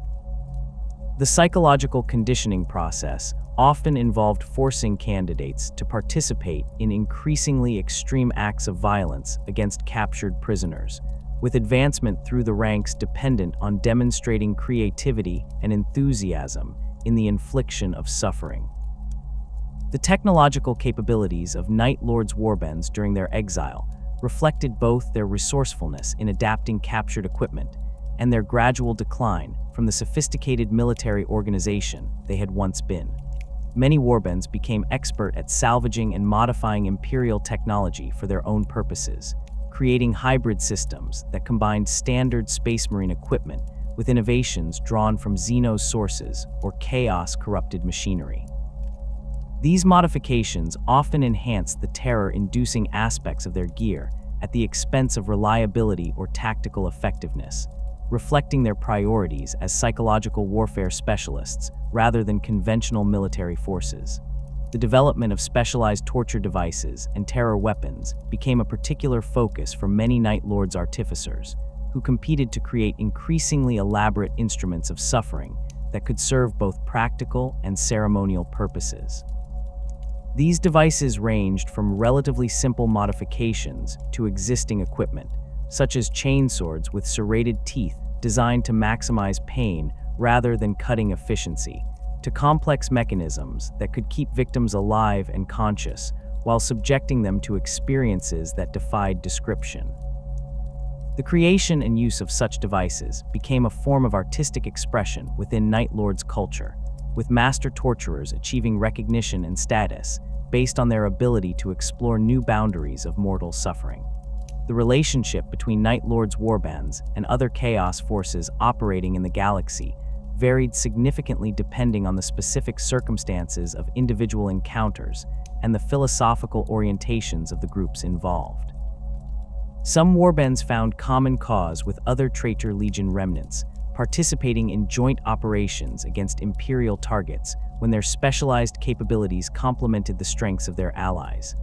Others maintained their independence fiercely, viewing cooperation with outside forces as a form of weakness that might compromise their ability to pursue their own objectives without external interference.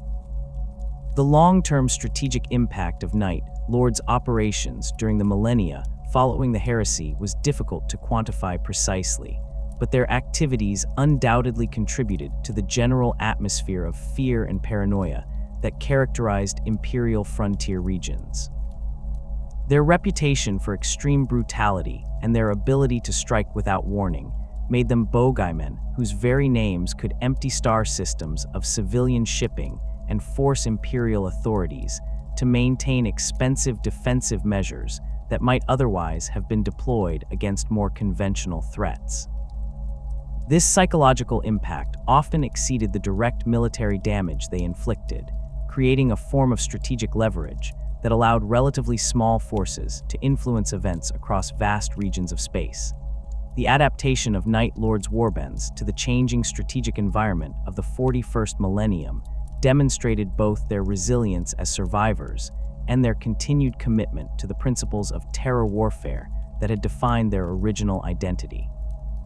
Despite the fragmentation that had scattered them across the galaxy and the corruption that had transformed them into something barely recognizable as Space Marines, they retained their understanding of how fear could be weaponized against both military and civilian targets. This knowledge, combined with 10,000 years of experience as raiders and terrorists, made them formidable opponents for imperial forces who often struggled to develop effective countermeasures against enemies who prioritized psychological impact over conventional military objectives. The fragmentation of the Night Lords following their retreat into the Eye of Terror created a constellation of warbands that would terrorize the galaxy for 10 millennia, each reflecting the particular obsessions and methods of their leaders, while maintaining the core identity that had defined the 8th Legion since its inception. These successor organizations operated with varying degrees of sophistication and coordination, from highly organized companies that maintained recognizable Space Marine command structures to barely controlled collections of predators united only by shared gene seed and common enemies. The diversity of approaches reflected both the Legion's original recruitment from multiple sources and the different ways individual commanders interpreted their Primarch's legacy in the aftermath of his assassination. The Red Corsairs under Huron Blackheart would later provide sanctuary and resources to several Night Lords warbands during the 41st millennium, recognizing their value as specialists in psychological warfare and terror tactics. This relationship proved mutually beneficial, with the Night Lords contributing their expertise in fear-based combat while gaining access to the Corsairs' superior logistics and recruitment networks.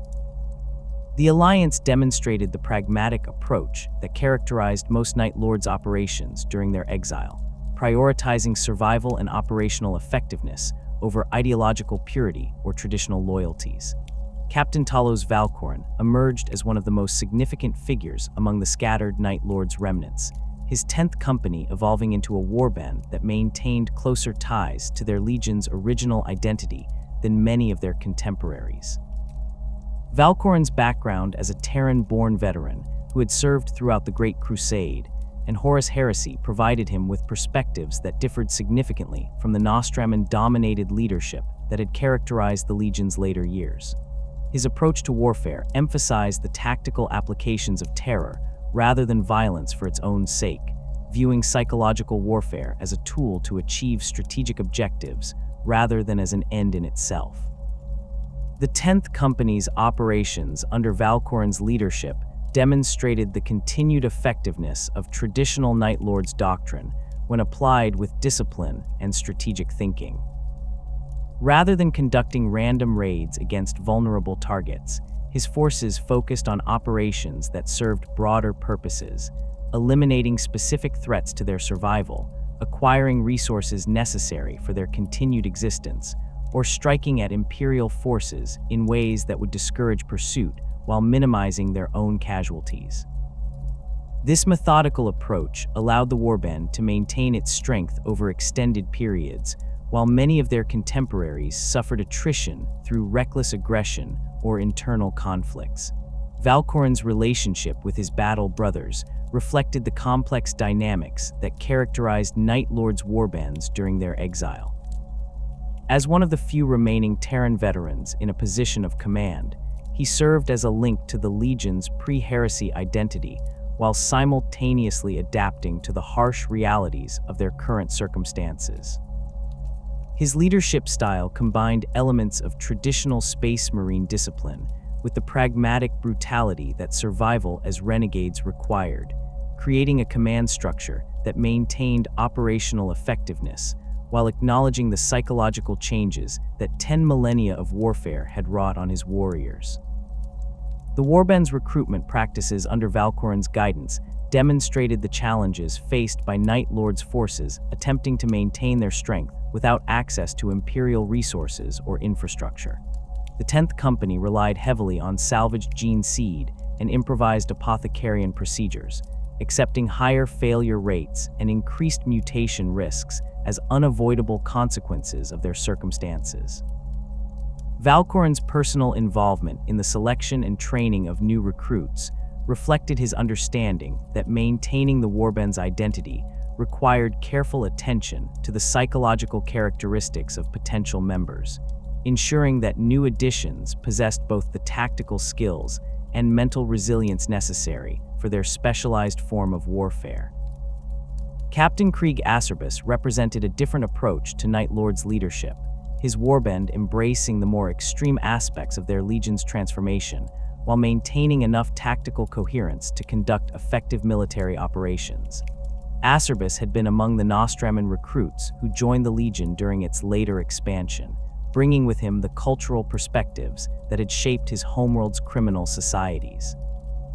His understanding of how fear and intimidation could be used to maintain control over subordinates proved valuable in managing a warband composed of individuals whose loyalty was always conditional and whose cooperation required constant reinforcement through displays of strength.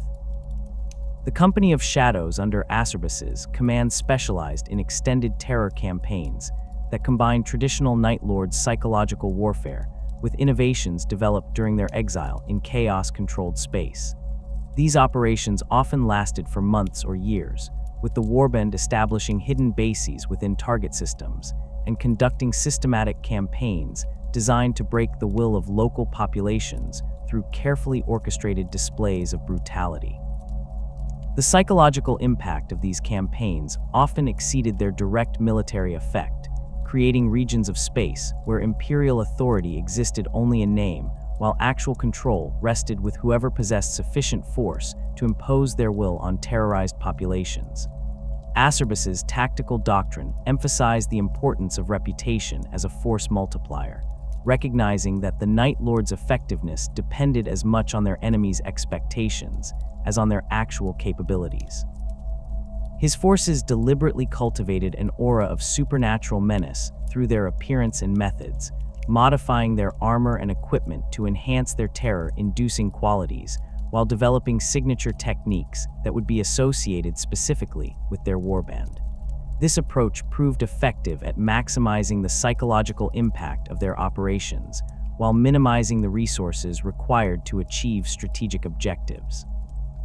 The relationship between Acerbus and other Night Lord's commanders reflected the competitive dynamics that characterized the scattered Legion remnants during their exile. While he maintained communication with other warbands and occasionally cooperated in joint operations, his primary loyalty remained to his own forces and their immediate survival needs. This pragmatic approach to inter-warband relations allowed the Company of Shadows to avoid the destructive conflicts that consumed many Night Lords groups, while positioning them to take advantage of opportunities that arose from their contemporaries' mistakes. Sergeant Uzes emerged as a significant figure within the 10th Company, his psychological deterioration serving as an example of the corruption that affected many Night Lords during their extended exile. Originally a disciplined warrior who had served with distinction during the Legion's participation in the Great Crusade, Uzes gradually succumbed to the influence of chaos corruption and the psychological strain of constant warfare. His transformation from reliable sergeant to barely controlled berserker illustrated the challenges faced by Night Lord's commanders attempting to maintain unit cohesion while operating in environments that encouraged the worst aspects of their warrior's nature. The progression of Uzes' corruption demonstrated the subtle ways in which chaos influence manifested among Night Lord's forces, often beginning with enhanced capabilities that seemed beneficial before gradually undermining the affected warrior's ability to function as part of a coordinated military unit. His increased sensitivity to fear and pain in others initially made him more effective at psychological warfare, but over time, this enhancement became an obsession that interfered with his tactical judgment and his relationships with his battle brothers. The changes were gradual enough that they went unrecognized until they had progressed beyond the point where intervention might have been possible. Valkorin's handling of Uzes' deterioration reflected the difficult decisions that Night Lord's commanders faced when dealing with corrupted subordinates. The sergeant's combat effectiveness remained high despite his psychological problems, making him a valuable asset in situations that required extreme violence or intimidation. However, his unpredictable behavior and growing detachment from normal human emotions made him a potential liability during operations that required subtlety or cooperation with other forces. The balance between utilizing corrupted warriors' enhanced capabilities and managing the risks they posed became a constant challenge for warband leaders throughout the Night Lord's exile. Apothecary Talos served as another key figure within the 10th Company, his medical expertise proving essential for the warband's survival in the harsh environment of the 41st millennium. Unlike the sophisticated apothecarian facilities available to Imperial Space Marine chapters, Night Lord's warbands relied on improvised medical procedures and salvaged equipment that made even routine treatments dangerous and uncertain. Talos' ability to maintain his battle brother's physical condition while working with limited resources demonstrated the adaptability that characterized successful Night Lord survivors. The challenges faced by Night Lord's apothecaries during their exile extended beyond simple medical treatment to encompass the complex problems created by chaos, corruption, and genetic degradation. The gene seed used to create new recruits had been corrupted by prolonged exposure to warp energies, resulting in higher mutation rates and increased psychological instability among new initiates.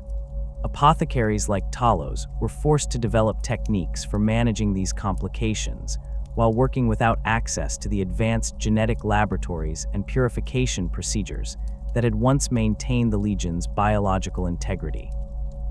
The relationship between Night Lord's warbands and the broader chaos forces operating throughout the galaxy varied significantly depending on the specific circumstances and personalities involved. Some groups found common cause with other Traitor Legion remnants, participating in joint operations when their specialized capabilities complemented their allies' strengths.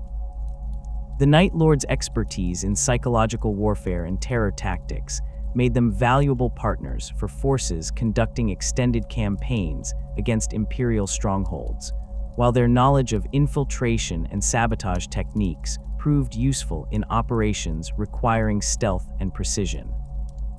The 13th Black Crusade provided opportunities for several Night Lord's warbands to participate in large-scale operations alongside other Chaos forces, though their contributions often reflected their specialized capabilities rather than their numerical strength. Acerbus's Company of Shadows conducted terror campaigns throughout the Cadian Gate region, targeting civilian populations and isolated Imperial installations in operations designed to spread panic and force the deployment of defensive forces that might otherwise have been concentrated against Abaddon's primary assault. These operations demonstrated the continued relevance of Night Lord's tactical doctrine, even in the context of massive fleet actions and planetary sieges. The warband led by Captain Malcharian focused on operations against Imperial Navy assets, using their knowledge of void warfare and boarding actions to eliminate enemy vessels that might otherwise have escaped destruction during major engagements. Malcharian's forces specialized in capturing rather than destroying enemy ships, transforming them into floating torture chambers where captured crews were subjected to elaborate procedures designed to break their morale and extract intelligence about Imperial defensive preparations. These modified vessels served dual purposes as both weapons of psychological warfare and sources of valuable tactical information. The participation of Night Lord's forces in the 13th Black Crusade illustrated both their continued effectiveness as terror specialists and their limitations as a military force. While their psychological warfare capabilities remained formidable, their numbers had been reduced significantly during the millennia following the heresy, and their fragmented command structure made coordinated operations difficult to sustain over extended periods. Individual warbands could achieve spectacular successes against specific targets, but their inability to maintain unified command or coordinate their efforts limited their strategic impact on the overall campaign. The relationship between different Night Lords warbands during major operations like the 13th Black Crusade reflected the competitive dynamics that had characterized their interactions since the Legion's fragmentation. While temporary alliances were possible when circumstances required cooperation against common enemies, these arrangements were always fragile and subject to dissolution when individual commanders perceived opportunities to advance their own interests. The absence of central authority or shared strategic vision meant that Night Lord's forces often worked at cross purposes even when participating in the same overall campaign. Captain Vandred and Rath's warband, known as the Bleeding Eyes, pursued a different approach to the challenges of survival in the 41st millennium, focusing on operations that combined traditional Night Lord's terror tactics with the supernatural abilities granted by Chaos patronage.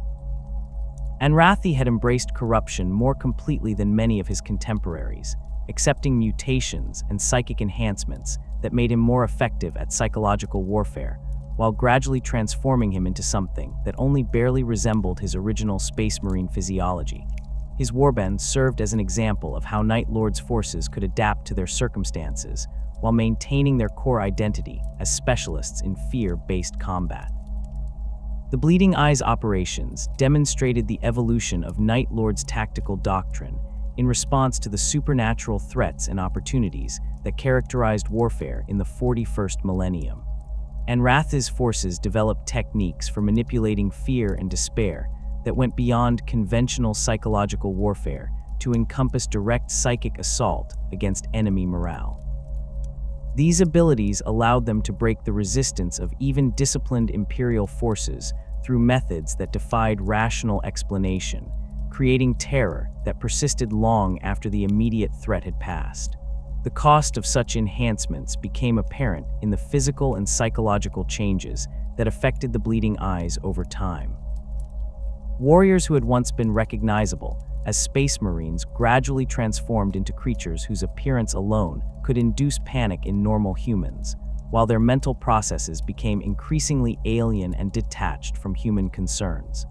Anrath's own transformation illustrated the price of embracing chaos corruption, as his enhanced abilities came at the cost of his connection to the Brotherhood and shared purpose that had once defined Space Marine identity.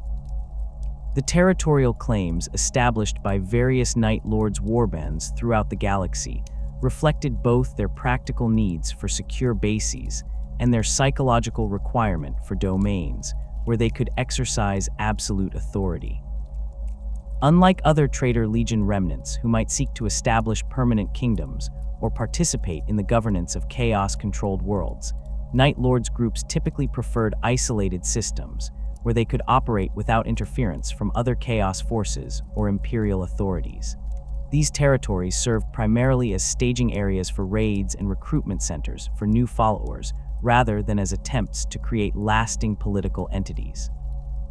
The selection of suitable base systems required careful consideration of multiple factors, including strategic location, defensive advantages, and the availability of resources necessary for maintaining warband operations. Many Night Lords groups established themselves in systems that had been devastated by previous conflicts, taking advantage of weakened Imperial authority and traumatized populations that could be easily controlled through intimidation. These worlds provided both the isolation necessary for security and the desperate populations from which new recruits could be drawn. The governance methods employed by Night Lords warbands in their territorial holdings reflected their origins as terror specialists and their understanding of how fear could be used to maintain control over large populations with minimal resources. Rather than establishing complex administrative systems or attempting to improve the economic productivity of their domains, most warbands focused on creating conditions of constant anxiety that would prevent organized resistance while ensuring a steady supply of tribute and recruits. These methods proved effective at maintaining short-term control, but often resulted in the gradual degradation of their territory's infrastructure and population. The legacy of the Night Lords during the 41st millennium extended far beyond their direct military impact to encompass their influence on imperial culture and the broader perception of space marine capabilities. Their reputation for extreme brutality and supernatural menace made them archetypal villains in imperial propaganda, while their methods influenced the development of counter-terror doctrines employed by various imperial military and intelligence organizations. The knowledge that such forces existed and might strike without warning contributed to the atmosphere of paranoia and suspicion that characterized many imperial frontier regions. The continued existence of Night Lords warbands throughout the galaxy served as a reminder of the Imperium's failure to completely eliminate the threats posed by the traitor legions, while their activities provided ongoing validation for the harsh security measures and authoritarian governance that characterized imperial rule. Their ability to survive and operate effectively despite being hunted by imperial forces for 10 millennia demonstrated both their adaptability as warriors and the fundamental challenges faced by any authority attempting to maintain order across the vast distances of galactic space. The Night Lords' transformation from disciplined terror specialists into fragmented warbands of predatory raiders fundamentally altered imperial military doctrine regarding counterinsurgency operations and the management of rebellious populations. The lessons learned from decades of conflict with the 8th Legion during the Great Crusade had already influenced imperial tactical thinking, but their continued operations throughout the Long War provided ongoing education in the realities of asymmetric warfare against enemies who prioritized psychological impact over conventional military objectives. Imperial commanders studying Night Lords methods recognized that traditional approaches to suppressing rebellion, focused on controlling territory and eliminating organized resistance, proved inadequate against opponents who could achieve strategic effects through terror campaigns that required minimal resources while generating maximum disruption. The development of specialized counter-terror units within various imperial military organizations drew heavily on observations of Night Lords' tactics and their effectiveness against different types of targets. The Officio Assassinorum incorporated elements of psychological warfare into their operational doctrines, recognizing that the fear generated by successful assassinations often proved more valuable than the simple elimination of individual targets. Imperial Guard regiments operating in frontier regions where Night Lords' activity had been reported developed new protocols for maintaining morale under conditions of constant psychological pressure, while planetary defense forces learned to implement security measures designed to prevent the kind of infiltration tactics that the 8th Legion had perfected during their service to the Emperor. The influence of Night Lords' methodology extended beyond purely military applications to affect imperial governance policies throughout regions where their activities had been documented. Planetary governors learned that populations subjected to extended terror campaigns often required different administrative approaches than those living under normal imperial rule, as the psychological trauma inflicted by Night Lords' operations could persist for generations after the immediate threat had passed. The development of specialized psychiatric treatment protocols and social rehabilitation programs reflected imperial recognition that the damage caused by psychological warfare often exceeded the direct military impact of the attacks themselves. The Adeptus Astartes chapters that emerged during the Second Founding and subsequent gene seed distributions faced complex decisions regarding how to address the legacy of the Night Lords within their own tactical doctrines. While the 8th Legion's methods had proven effective during the Great Crusade, their eventual corruption and betrayal raised questions about whether terror-based warfare was inherently corrupting or simply required more careful application and oversight. Some chapters incorporated elements of psychological warfare into their operational repertoires, while implementing safeguards designed to prevent the kind of moral degradation that had characterized the Night Lord's descent into nihilistic violence. The Raven Guard, sharing certain tactical similarities with the Night Lords through their emphasis on stealth and surprise attacks, developed doctrines that explicitly distinguished between legitimate terror tactics employed against military targets and the indiscriminate brutality that had characterized the 8th Legion's later operations. Their approach emphasized precision and restraint, using fear as a tool to achieve specific military objectives, while avoiding the kind of systematic terrorization of civilian populations that had made the Night Lords infamous throughout the galaxy. This careful balance required constant vigilance from chapter leadership to ensure that the practical advantages of psychological warfare did not lead to the moral compromises that had destroyed their predecessor legion. The Carcharoddans chapter, operating in the galaxy's outer reaches where imperial authority was often tenuous, found themselves facing tactical situations that bore similarities to those encountered by the Night Lords during their exile. Their methods of warfare, while remaining loyal to the Emperor's vision, incorporated lessons learned from studying Traitor Legion operations throughout the Long War. The chapter's emphasis on sudden, overwhelming violence designed to break enemy morale before organized resistance could develop reflected an understanding that psychological dominance could be more valuable than superior firepower when resources were limited and reinforcements unavailable. In the 41st millennium, Night Lords' warbands continued to operate throughout Imperial space, their activities serving as constant reminders of the Imperium's inability to completely eliminate the threats posed by the Traitor Legions. These forces had evolved significantly from their origins as a unified Space Marine Legion, fragmenting into dozens of independent warbands that pursued their own objectives while maintaining the core identity that had defined the 8th Legion since its inception. The diversity of approaches adopted by different groups reflected both the practical requirements of survival as hunted renegades and the varying interpretations of Konrad, Curze's philosophical legacy among his scattered sons. The territorial holdings claimed by various Night Lords' warbands throughout the galaxy demonstrated their continued effectiveness as raiders and their ability to establish secure bases despite constant Imperial pressure.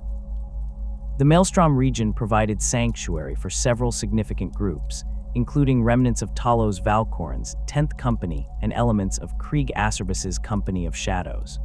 These forces operated from hidden bases within asteroid fields and dead systems, emerging periodically to conduct terror campaigns against Imperial shipping and isolated installations before withdrawing to the safety of their concealed strongholds. The Eastern Fringe witnessed increased Night Lords activity during the 41st millennium as various warbands took advantage of the region's strategic importance and the opportunities provided by ongoing conflicts with Tyranid hive fleets and expanding Tau forces. The chaos created by these larger conflicts provided cover for Night Lords' operations, while simultaneously offering targets of opportunity in the form of refugee populations and overstretched Imperial defense forces. Several warbands established temporary alliances with other Chaos forces operating in the region, contributing their expertise in psychological warfare to joint operations against Imperial strongholds. The Ghoul Stars remained a particular focus of Night Lords' activity throughout the millennia following the Heresy, as the region's isolation and mysterious dangers made it an ideal refuge for forces seeking to avoid Imperial pursuit. The scattered warbands operating in this region developed specialized techniques for surviving in environments where conventional warfare was often less important than the ability to adapt to supernatural threats and unexplained phenomena. These groups served as early warning systems for larger Chaos forces. Their reports of Imperial expeditions and Xenos activity providing valuable intelligence about developments in one of the galaxy's most poorly understood regions. Recent conflicts in the 42nd millennium have seen Night Lords warbands participating in major chaos offensives while maintaining their characteristic independence and focus on terror tactics. During the 13th Black Crusade, several groups contributed to the assault on the Cadian Gate through operations designed to spread panic throughout the region's civilian populations and force the deployment of Imperial resources that might otherwise have been concentrated against Abaddon's primary forces. Their activities during this campaign demonstrated the continued relevance of their specialized capabilities, even in the context of massive fleet actions and planetary sieges. The opening of the Great Rift created new opportunities for Night Lords' expansion, as the galaxy's division into Imperium Sanctus and Imperium Nihilus provided additional regions where Imperial authority was weakened or absent entirely. Several warbands established new territorial claims in systems cut off from Terra by the warp storms, taking advantage of isolated populations, and reduced Imperial Navy presence to create domains where they could operate with minimal interference. These territories served both as recruitment centers for new followers and as staging areas for raids against more heavily defended Imperial positions. The analysis of Night Lords' gene seed stability throughout their 10 millennia of exile reveals the complex challenges faced by Traitor Legion forces attempting to maintain their strength without access to Imperial resources and infrastructure. The corruption accumulated during their participation in the heresy, combined with prolonged exposure to chaos energies and the primitive conditions under which they conducted recruitment operations, resulted in significantly higher mutation rates and psychological instability among new initiates compared to their loyalist counterparts. The gene seed harvesting and implantation procedures employed by different warbands varied widely in their sophistication and success rates, reflecting the resources and expertise available to individual groups. The recruitment methods employed by Night Lords warbands during their exile demonstrated both their adaptability and their commitment to the psychological characteristics that had originally defined the Legion's identity. Rather than seeking candidates with the potential for conventional military excellence, warband leaders prioritized individuals who already demonstrated the capacity for extreme violence and the absence of moral constraints that would prevent them from participating fully in their chosen profession as raiders and terrorists. These recruits often came from the most desperate and violent elements of human society: failed Imperial Guard deserters, planetary populations subjected to extended terror campaigns, or criminal organizations operating in regions where Imperial authority was weak or absent. The training and indoctrination procedures developed by different warbands reflected their understanding that creating effective Night Lords required more than simply implanting gene seed and providing weapons training. New recruits underwent systematic brutalization designed to break down any remaining connection to normal human morality, while simultaneously developing the psychological resilience necessary for survival in their harsh environment. The process often involved forcing candidates to participate in increasingly extreme acts of violence against captured prisoners, with advancement through the ranks dependent on demonstrating creativity and enthusiasm in the infliction of suffering. The perpetuation of terror tactics across generations of Night Lords recruits demonstrated the effectiveness of their cultural transmission methods despite the absence of formal institutional structures. Veterans who had served during the Great Crusade and Heresy passed on their knowledge of psychological warfare techniques to newer initiates, ensuring that the specialized skills that had made the 8th Legion infamous remained available to subsequent generations. This knowledge transfer occurred through practical application rather than theoretical instruction, with new recruits learning through participation in actual terror campaigns under the guidance of experienced warriors. The technological innovations developed by Night Lords artificers during their exile reflected both their resourcefulness in adapting available materials and their commitment to enhancing the terror-inducing aspects of their equipment. Many warbands became expert at modifying salvaged Imperial technology for their own purposes, creating hybrid systems that combined standard Space Marine equipment with innovations drawn from Xenos sources or chaos-corrupted machinery. These modifications often prioritized psychological impact over tactical effectiveness, with weapons and armor designed to maximize fear in enemies and victims, rather than simply providing superior combat performance. The philosophical legacy of Konrad, Curze's vision of justice through fear, continued to influence Night Lords' operations throughout their exile, though different warbands interpreted his teachings in varying ways. Some groups maintained that their Primarch's methods had been vindicated by the Imperium's eventual stagnation and corruption, viewing their continued terror campaigns as necessary corrections to a system that had abandoned its founding principles. Others embraced a more nihilistic philosophy that celebrated violence and suffering as ends in themselves, arguing that Curze's attempts to rationalize their brutality through appeals to justice had been unnecessary self-deceptions.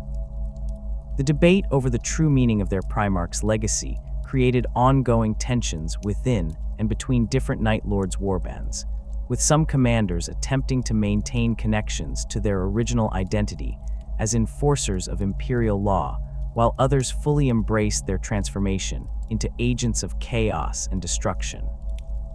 These philosophical differences often manifested in tactical disagreements about target selection and operational methods, with traditionalist elements preferring to focus on corrupt officials and criminal organizations, while more radical groups conducted indiscriminate attacks against any available imperial targets. The continued relevance of Night Lords' methodology in the grim darkness of the 42nd millennium reflected the fundamental accuracy of Curze's observations about human nature and the role of fear in maintaining social order. The Imperium's increasing reliance on authoritarian governance and brutal suppression of dissent validated many of the arguments that the 8th Legion's Primarch had made regarding the necessity of terror as a tool for preventing greater catastrophes. The widespread use of public executions, penal legions, and other fear-based control mechanisms throughout Imperial space demonstrated that the methods pioneered by the Night Lords had become integral to the Imperium's survival strategy. The psychological impact of Night Lords' activities throughout the Long War extended far beyond their direct military effects to influence Imperial culture and the broader perception of Space Marine capabilities. Their reputation for supernatural menace and creative brutality made them archetypal villains in Imperial propaganda, while simultaneously serving as cautionary examples of what could happen when the Emperor's warriors abandoned their moral constraints.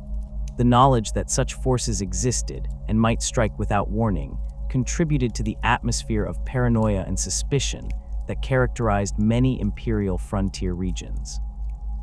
The legacy of the Night Lords in the 42nd millennium stands as a testament to both the effectiveness of terror-based warfare and its ultimate limitations as a foundation for lasting achievement.